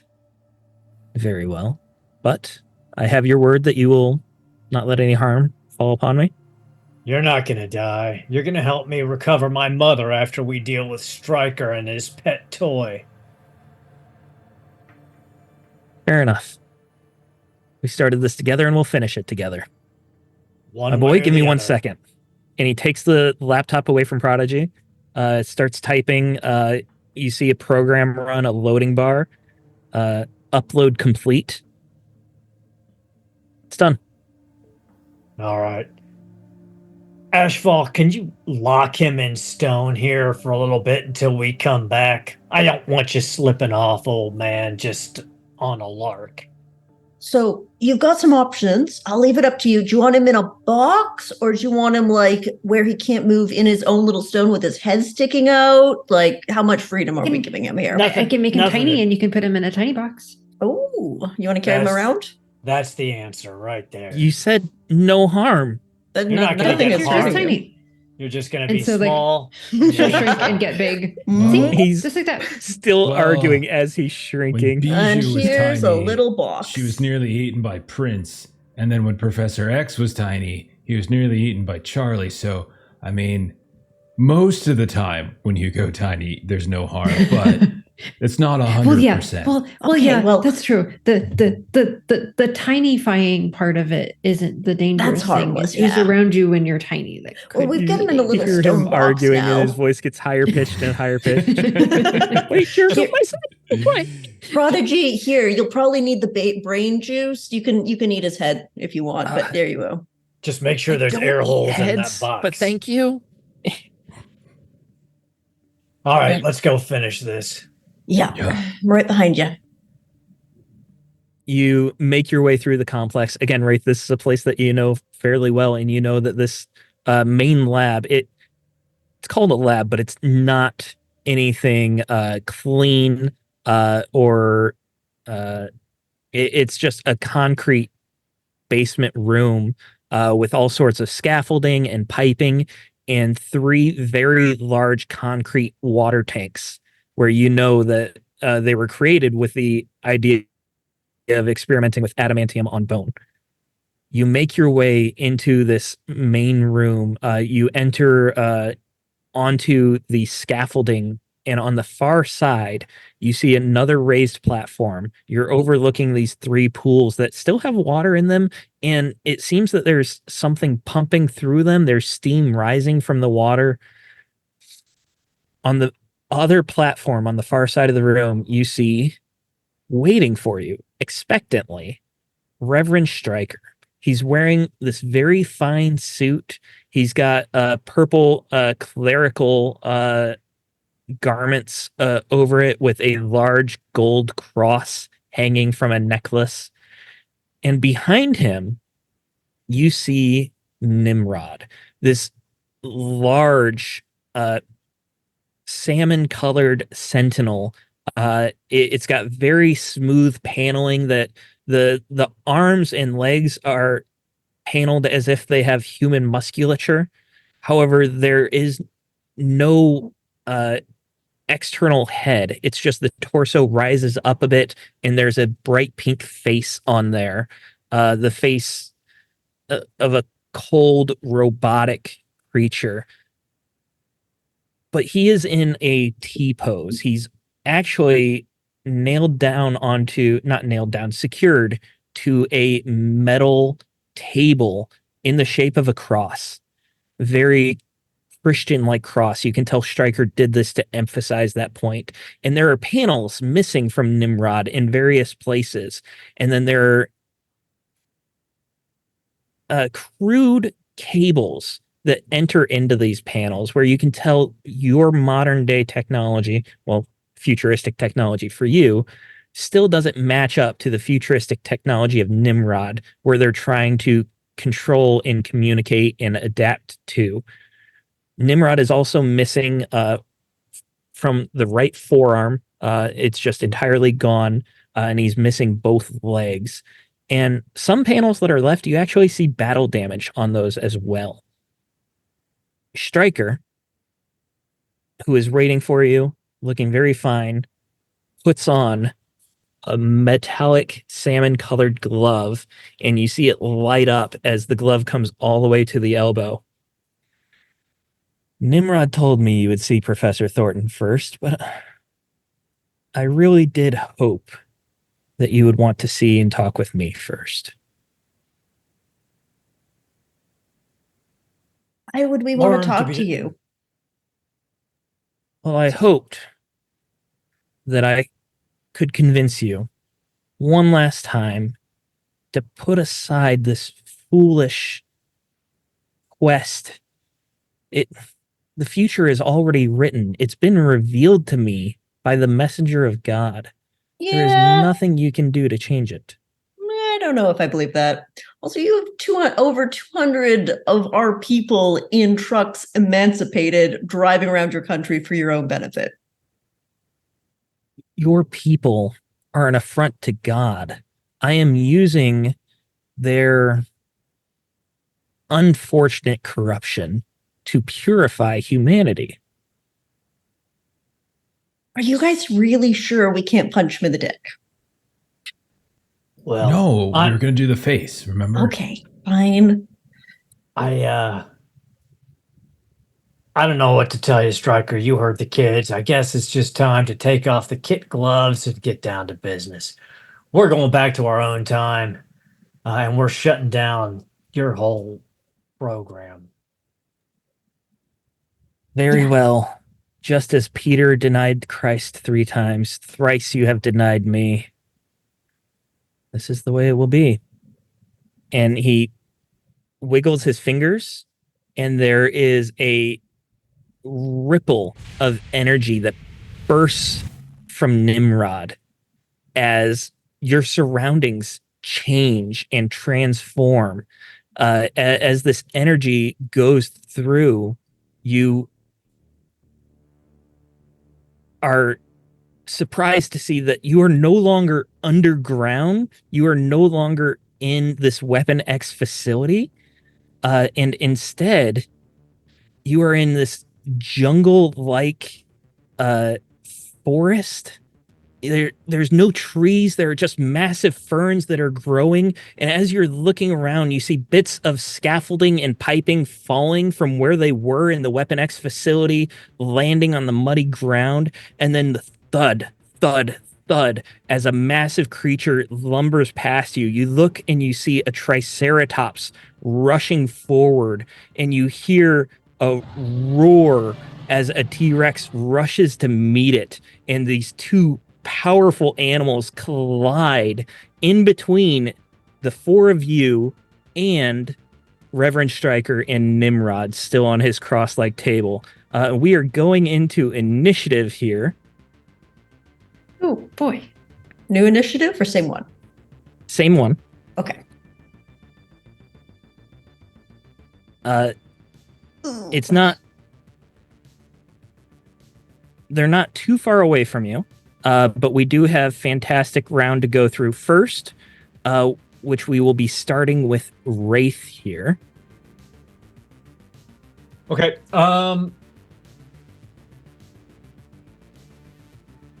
So, how far away is Striker from me? He was on the far side of the room. We'll say it's about 10 spaces. Okay. So I will teleport behind him, and then with my first standard action, I will hit him with a tachyon burst, and I will use combat trickery to make it a 1 on the Marvel die, and I will go ahead and spend the maximum focus of 20 points on the elemental blast. Fantastic. That'll be 25 focus. Get that down. All right. And I've got 2 edges on this, so I'm going to go ahead and do a reroll.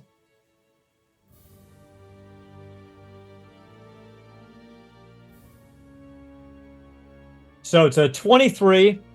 No, that's not right, because it's automatically a fantastic success. It's a 24. Fantastic 24.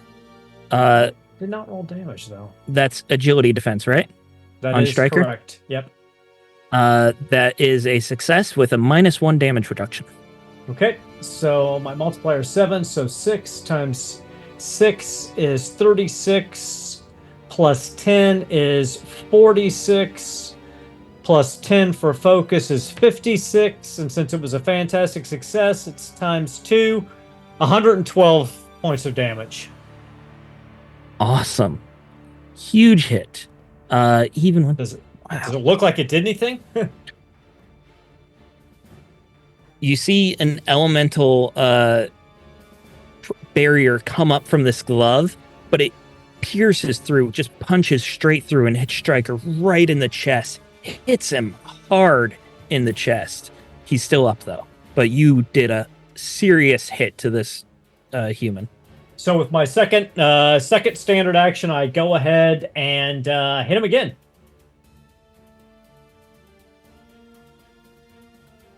And you said he had damage reduction of 1, right? Correct. And I've got 2 edges, so I'm gonna... Come on. I'm gonna re-roll that.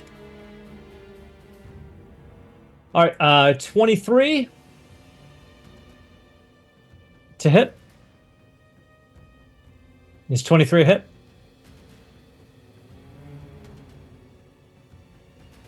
I think we lost Steven. Uh-oh. Or he's frozen. I'm frozen? Nope. I'm right back. here. You're back. Could you Oh, hear? sorry. 23 to hit. 23 to Yeah, hit. 23 to 23 hit. hits. Okay, 23 hits. 23 to hit. So that's 5 times 6. I don't know why it's not rolling the damage. 5 times 6 is 30 plus 10 is 40. 40 points of damage. 40. Another solid hit. You're blasting him, and he is barely hanging on here. Ooh, big damage. And then I'll set up my yeah. blink barrage. So I'm just blinking around, stopping, shooting him, blinking. And he's trying to pull up this energy barrier with every single blast, and each time your blast is punching right through it and hitting him. His suit is being torn to shreds. You see blood coming down. One of them hits him in his face, messes up his hair, and you see he's got already immediately got a swollen face and a black eye showing up. Anything else on your turn? That's it. I'm going to save my other 2 reactions just in case. All right. That brings us to Stranglehold. Wasn't that just the special? Oh, Yeah, sorry. yeah. My bad. So that brings us to Nimrod. Yeah. Oh, okay. Yeah. All right. So Nimrod. You don't have to use him. No, I don't have to. I'm going to, though. Oh. We're going to Supernova. Oh, no. That's rude. That's my own thing. Where is the Supernova? There it is. All right. I was just looking for the list. He makes an ego check and compares that to the resilience of every enemy. So he's going to make it here, guys, but it is going to compare it. He's going to spend rank times 5, 30. He's going to spend 60 points of focus on this. Mm-hmm.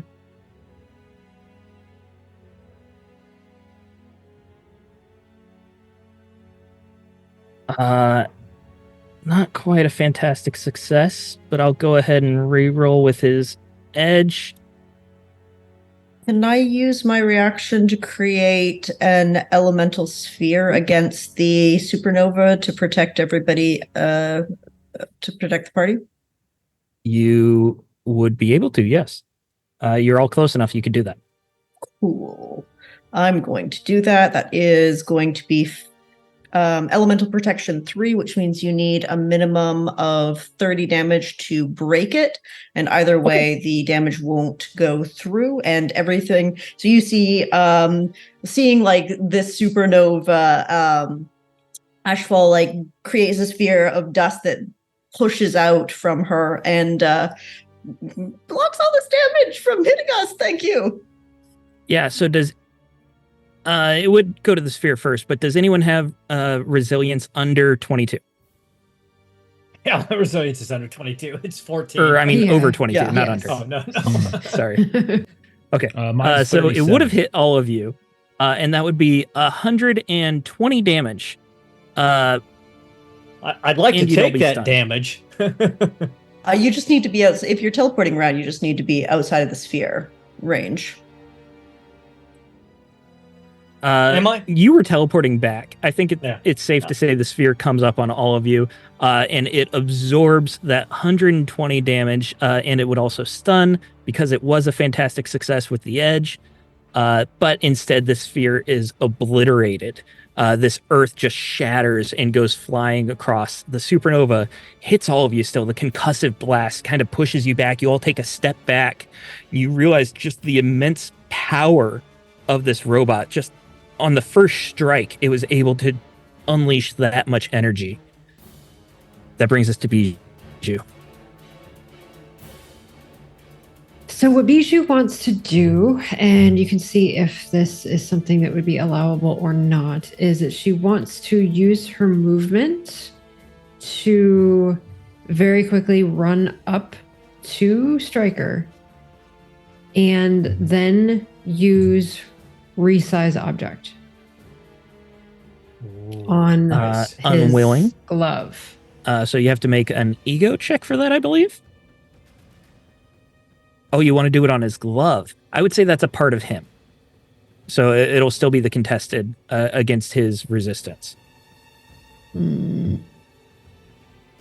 It's a lot easier to pull a glove off of a little doll than a man. It's still gets resistant, Just make it though. big and it drops. Huh, that's true. Yeah, Falls up. I only have to make tiny Oh, stuff. So like I can resize whatever I do, but I only have shrink stuff. If the target does not wish to be resized, you must grab them first. So yeah, you would need to grab Striker to go for his glove. You'd have to get that Okay. grapple in.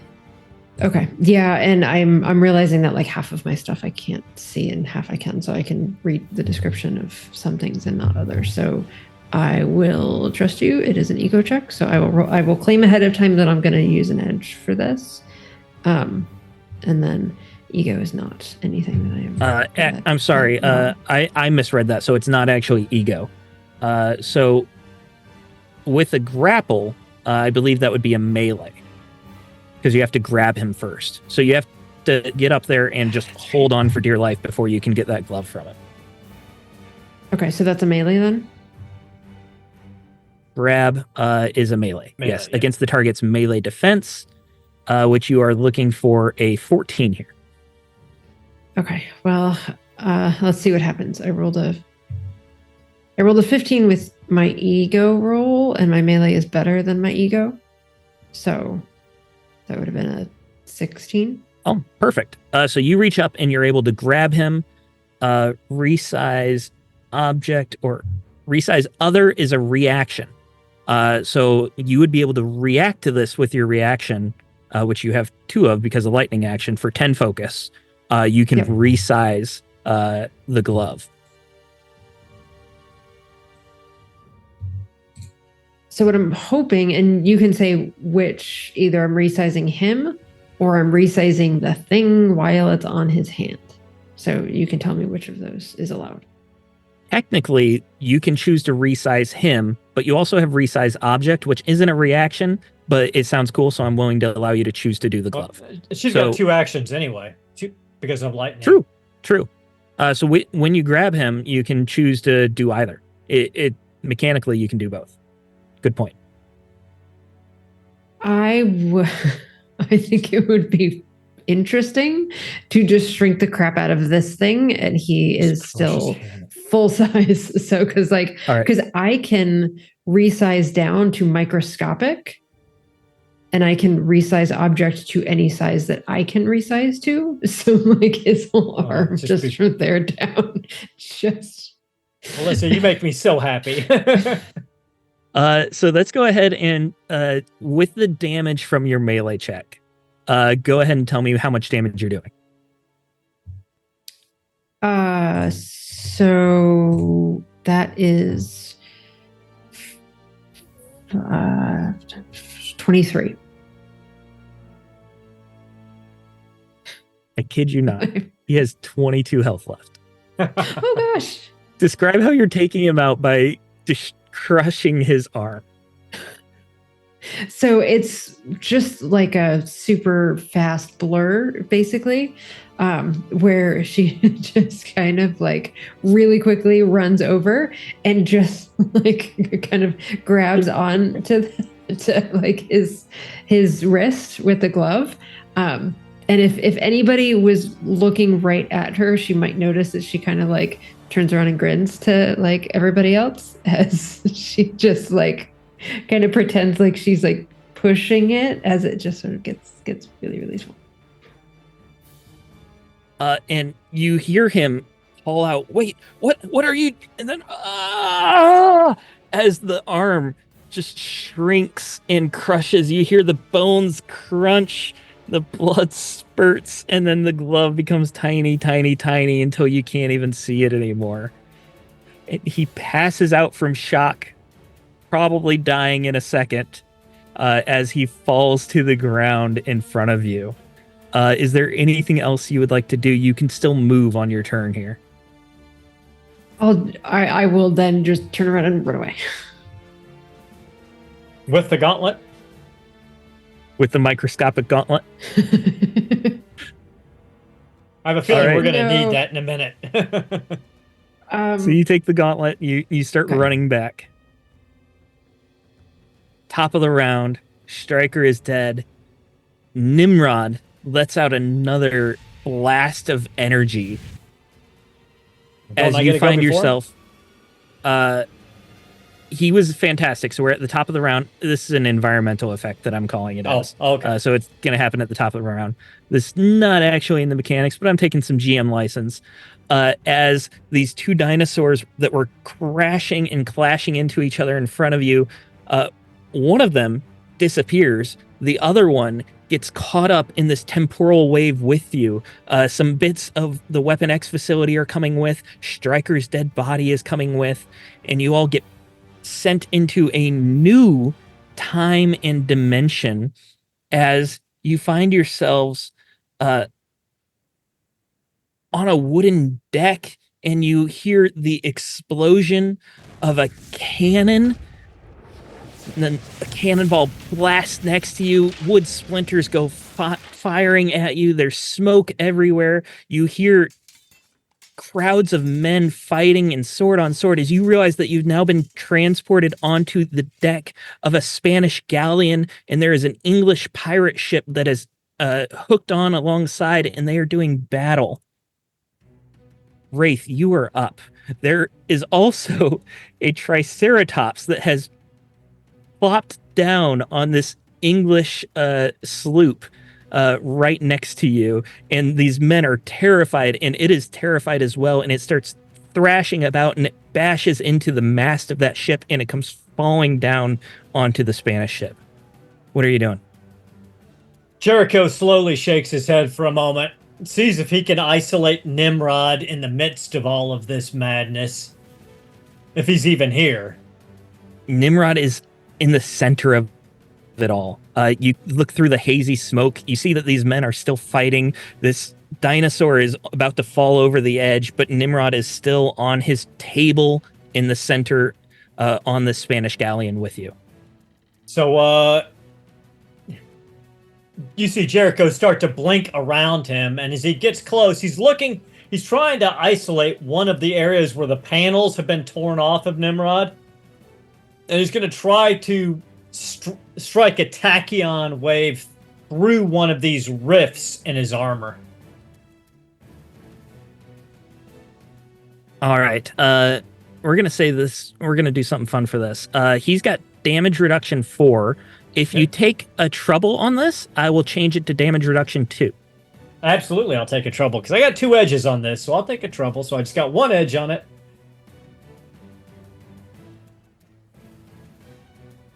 Damage reduction 2. I got a 22 fantastic success. And that's before a reroll. Does a 22 hit? Do I need to worry about rerolling? This is against his agility, which is Agility actually defense. against his melee. He is a brawler, but 18 is what you needed. So you hit. Okay. So I can't get an ultimate on this roll, so I'll just go ahead and roll damage then. Okay, -2 damage. 37 times 2, 60, 74 points of damage. Beautiful. That's with the damage reduction 2? Yep. All right. That you hit your shot perfectly, and it goes right into those cords and cables that are sticking out. However, unfortunately, you see that this temporal energy that you're shooting at him dissolves into him, and it kind of ripples across, and it becomes these pink electric arcs that seem to energize him more than damage him, as he is using his reaction here for energy absorption. He's a bastard. All right. With What my was that, 72? Yeah. Ooh, Minus is 15. So minus is 15. Oh, thank you for that. So seeing him start to self-repair from the energy I just shot into him, I will try to spatially and temporally lock him down, which is my flavored version of web casting. I haven't used this for so long, I actually need to look it up. I think it's still an agility. I believe it is agility as well. Webcasting. While you guys are looking that up, welcome in, Raiders. Hey, Raiders, welcome to the channel. We are fighting through history right now. We were fighting with dinosaurs, now we're fighting with pirates. All right, so I'm going to try to paralyze him.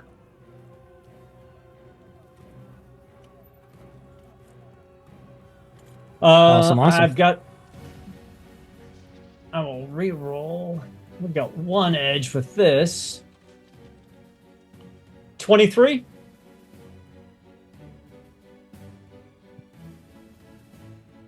Does that hit him? 23 hits. Yes, I'm sorry. Just 1 second here.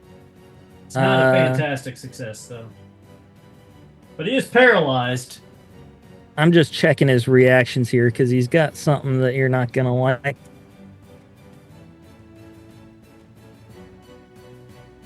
But you know what? I'm not going to use it.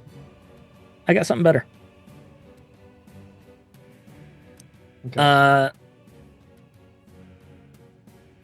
So he's currently paralyzed, so he cannot move or take actions or use powers that require melee or agility. Fair enough. Agility defense is reduced to 10, and close attacks automatically hit. And then obviously on his turn, he needs to do a melee check and get better than a 20. All right. So how much damage was that? It's no damage, just paralyzes Okay. him. Yeah, and he is stuck to this table that he is secured to, and no longer moving, cannot make melee or agility. Got it. And I'm just going to save my reactions in case he does something unamusing. Fair enough. That brings us to Stranglehold.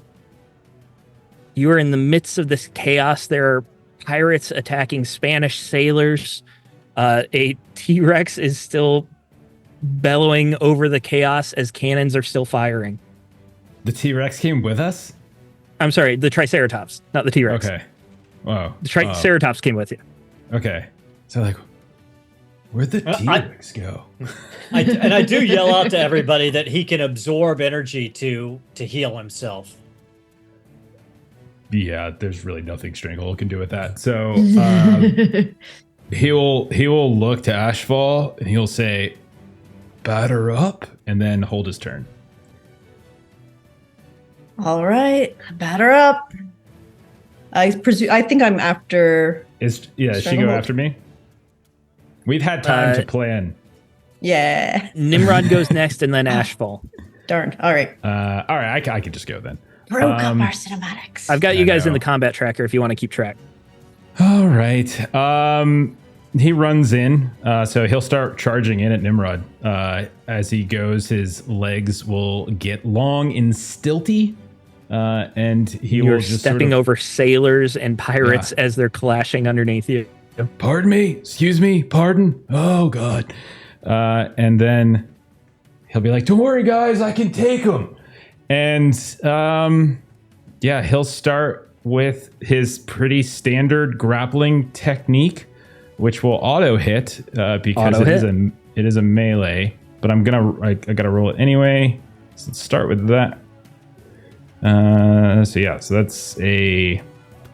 Or actually, maybe it's better to do because there's a difference between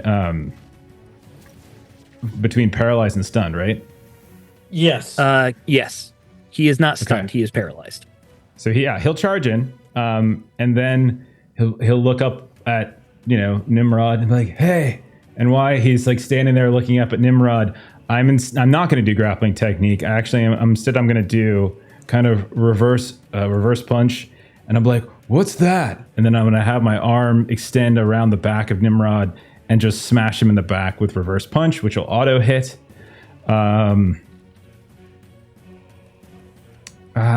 Actually, no, I'm changing my mind again because I don't get the combo off that. Going back to grappling technique. Okay, so I'm just going to wrap around him as I would normally do. And then yeah. Oh, well. Okay, so let me do my reroll stuff. Do I have any trouble or anything before I use my edges? No. Okay. All right. All right, I did get a marvel on my fantastic on my second. So then that's going to be he's grabbed, he's pinned, and he takes 110 points of damage from me. Ooh. And then on my reaction, Why not? I'll use another reaction. I'll turn that into some focus. Bastard. cool. I mean, it's my first and only action of this entire finale combat. No, that's cool. Cool. And then as a reaction, I will go ahead and use Coiling Crush, which will automatically hit again. as I begin to just coil and coil and coil around him. So he is already paralyzed, so that doesn't really have an effect. But that is effectively my turn. If it makes you feel better, I hit my max focus, so I'm not able to like gain all of that as focus. But if I you're don't know why you're also, talking shit to me. It does Like, not. But if he's I'm out, sorry, I'm sorry. but if he's out of reactions in this round, Yes. then the rest of the damage goes through. And then it's his turn right now. And he will let's say clone powers. So he's going to pick Marshall because you're right there, and he's going to make an ego check. Oh no, he just picks you and then spends the 15 or more focus, and he has all of your powers now. why? Because this is what Nimrod literally does. That's what he is designed to do. No, but in the why is he comics. picking Stranglehold? Like, Oh, 'cause you're right this next is to the him. first thing he's done, and like you've had two people have gone like 50 times and done all sorts of stuff to him. Why would he? If it makes you feel better, he's got a second action, and he is going to copy Wraith's powers now. Okay. But he can't concentrate on the same action twice, so he's got to just copy power, which will then he will be taking the teleport, the blink barrage. Are these all right. things he can do while paralyzed, by the way? He cannot make melee or agility checks, so technically he can do them as long as they don't require that, or if he becomes unparalyzed. Okay. And he will use a reaction now to become unparalyzed, which he can do with melee 20, I believe it's 20. what he... Yep, 20. he's got to get better than a 20. So that's his final reaction here.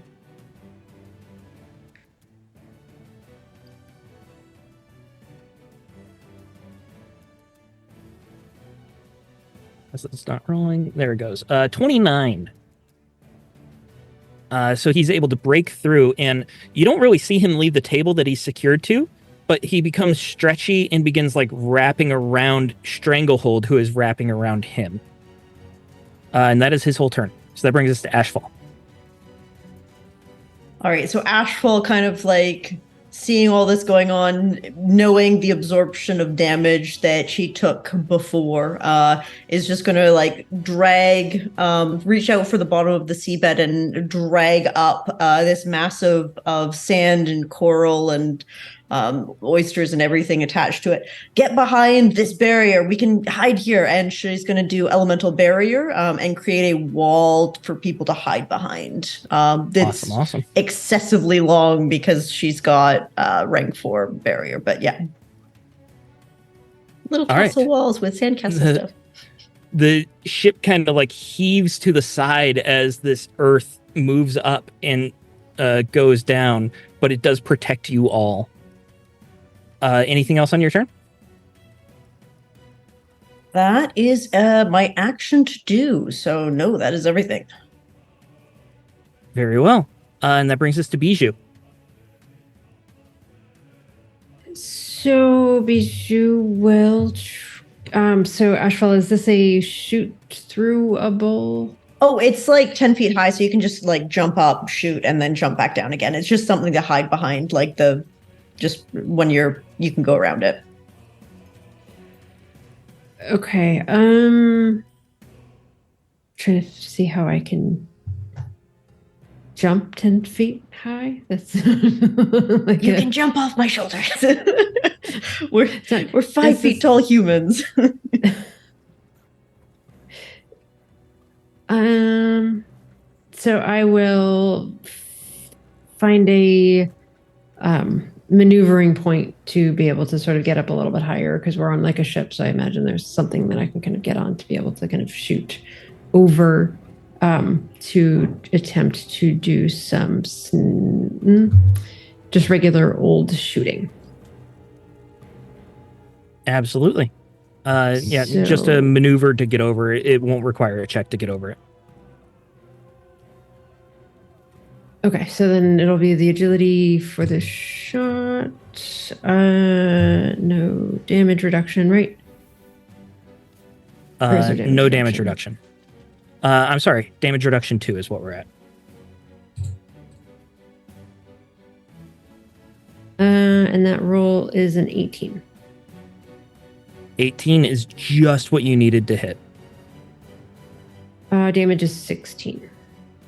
16 damage, and that does go through. He doesn't have a way to deflect that. And you see bits and pieces of his sentinel armor get chunked off. You see some sparks flying from the cables inside. So you are the first to successfully hit him.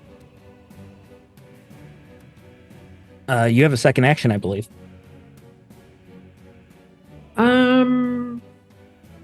I'll try to shoot again. Can Wraith yell something? Yeah. Bijou, we need the gauntlet.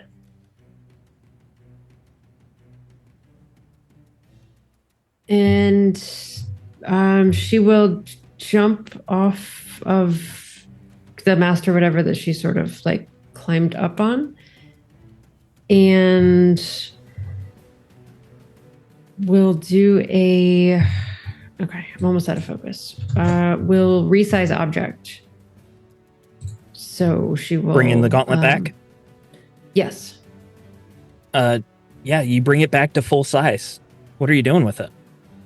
That's all of my actions. So she basically just jumps down, resizes it, and it's just there now, resized on the deck. Okay. And that's the end of the round. At the top of the round, there is yet another temporal explosion from Nimrod that engulfs you all. This Triceratops is unfortunate enough to have been brought in again. However,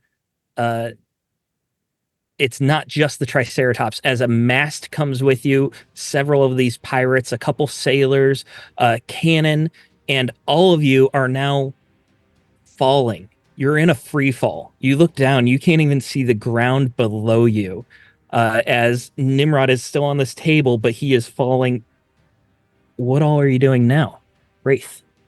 Wraith, not as concerned about falling at the moment. He teleports to the gauntlet and puts it on. All right. That will be a logic check. I will be using an audience dice if that is all right. Because my logic is for crap. Got it. Yep. Let me re-roll. Does Bijou still have the best logic? Oh, without a doubt, better than... I have one. 13? A Wait, 16? I have 2. I'm 16. smarter than Ashfall. Oh, I'm dumb as rocks. My theme is rocks. You put this on, and for a second, everything falls away from you, pun intended, as your focus kind of clouds and you hear a voice. Query, who is user? Wraith. Jericho. Query, where is Striker? Deceased. Query, what is your command? Cease temporal anomalies.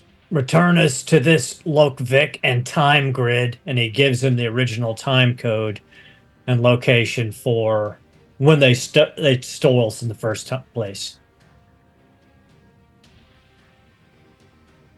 One more temporal blast emits from Nimrod, and you find yourselves with a Triceratops, a couple Spanish sailors, a broken mast, bits and pieces of Weapon X facility, all on the lawn of Xavier Institute, with Nimrod on the table in front of you. Completely power down and destroy primary power core. Non-destructive.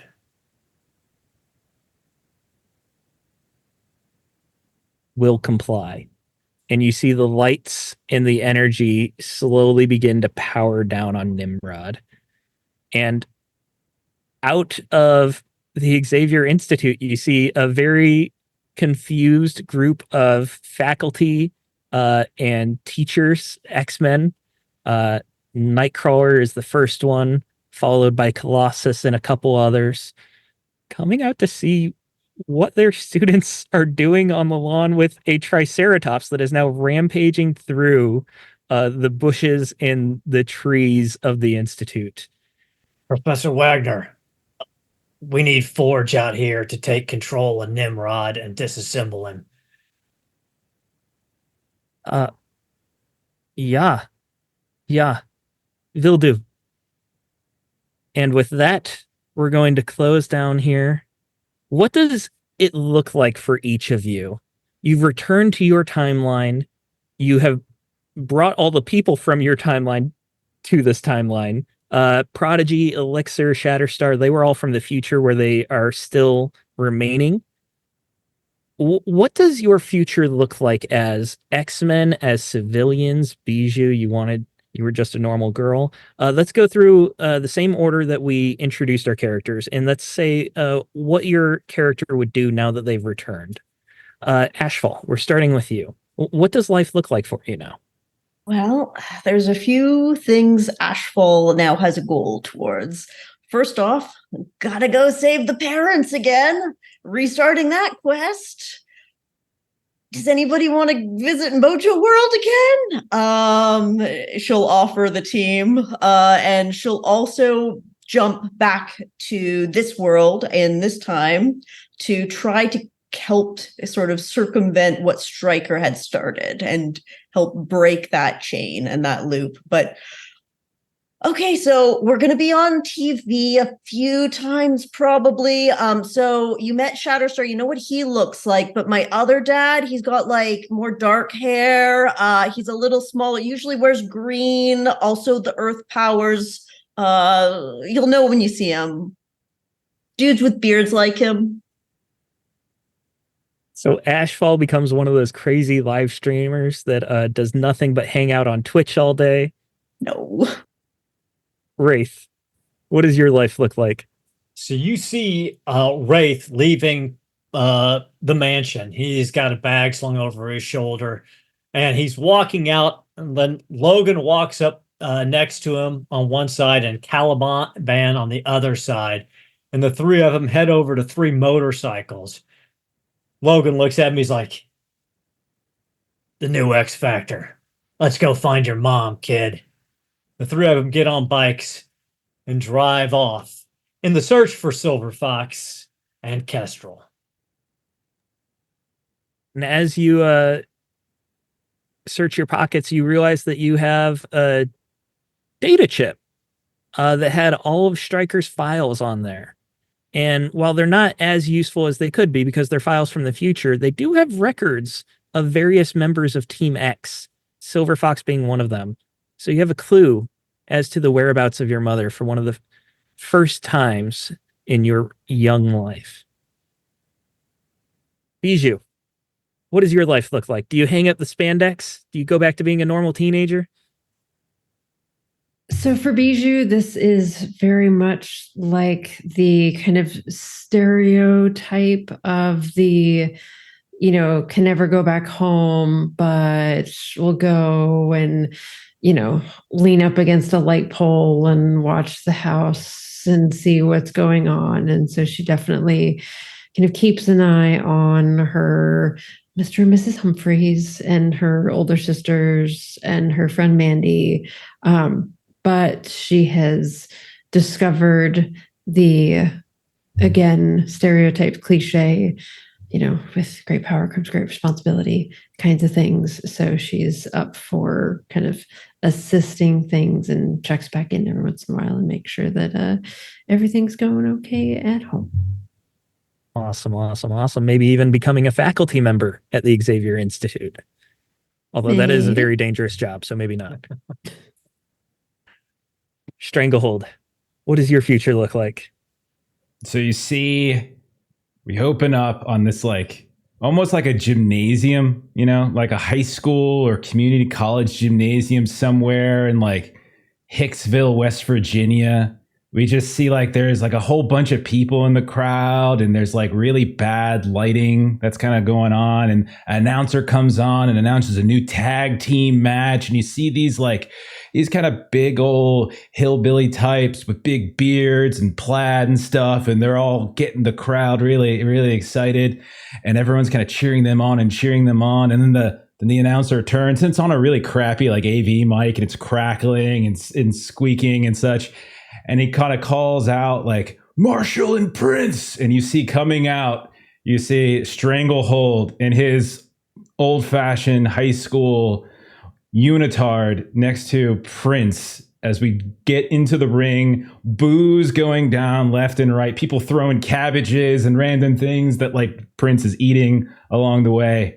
And then we begin our circuit tour as a tag team wrestling duo. Fantastic. We will close it down there with the four of you having knowledge of the future, also able to aid the X-Men, specifically in preventing Senator Kelly's assassination attempt from even happening, thereby changing the direction of mutant popularity in the country and the way the mutant laws are passed, completely avoiding the awful future that you were sentenced to for the majority of this campaign. Let's do some shout outs, guys. Aaron, I believe we have some big announcements from you, right? Yeah, so next week, Tuesday at this time, I'm going to jump into the GM seat for about 3 weeks because our buddy Pete over at Garblag Games is getting ready to kickstart his Heroic Deeds game. It's got an old school fantasy feel, but with some modern mechanics. So we're going to start next week with some character generation, and then we're gonna dive right into the action, and we're gonna spend a couple of weeks getting to know the rules and showing them to everybody so that you can get an idea of what the Kickstarter is going to be all about. Awesome. I'm looking forward to it. It'll be a lot of fun. I'm excited to have you GM for me again. It's been too long. Jeff, what do we got going on? Lots of things, man. Thursday is our next game, playing Werewolf the Apocalypse. And we also have a fun little announcement that night. Going to have a new giveaway. I'm going to do a little differently. It's got some new stuff going down. So come back on Thursday as we've been working on something behind the scenes, and we're gonna have a little fun with that. Friday, we are going to be doing some Delta Green and continuing our campaign there. Saturday, back to Call of Cthulhu, Eternal Lies. Monday is a Monster of the Week. It is the finale of our Monster of the Week Family Splatters campaign. And then, as Aaron has already said, back on Tuesday with some Heroic Deeds. I think that's everything, right? Sounds like everything to me. Got a fun week coming up. I want to say thank you all for playing with me. It's been a lot of fun playing X-Men with you. I appreciate you putting up with my goofy storylines and my bad puns. I've had a blast, and I hope you all enjoyed as well. Did indeed. Thank you for running it. Yeah, thanks for running. Good game. Thank you also to some. We had a few raids tonight, so C+ content and Dustfire Media and Talking XP. Thank you all. We appreciate that so much. Who are we rating? Well, Stephen, I'm glad you asked. We're going to go ahead and rate High Shelf Collective, because speaking of Werewolf the Apocalypse, they are playing Werewolf the Apocalypse. So follow that rate. Have a great rest of your night. Come back on Thursday with new stuff, and we'll see you later. Bye-bye. Good night. Bye-bye.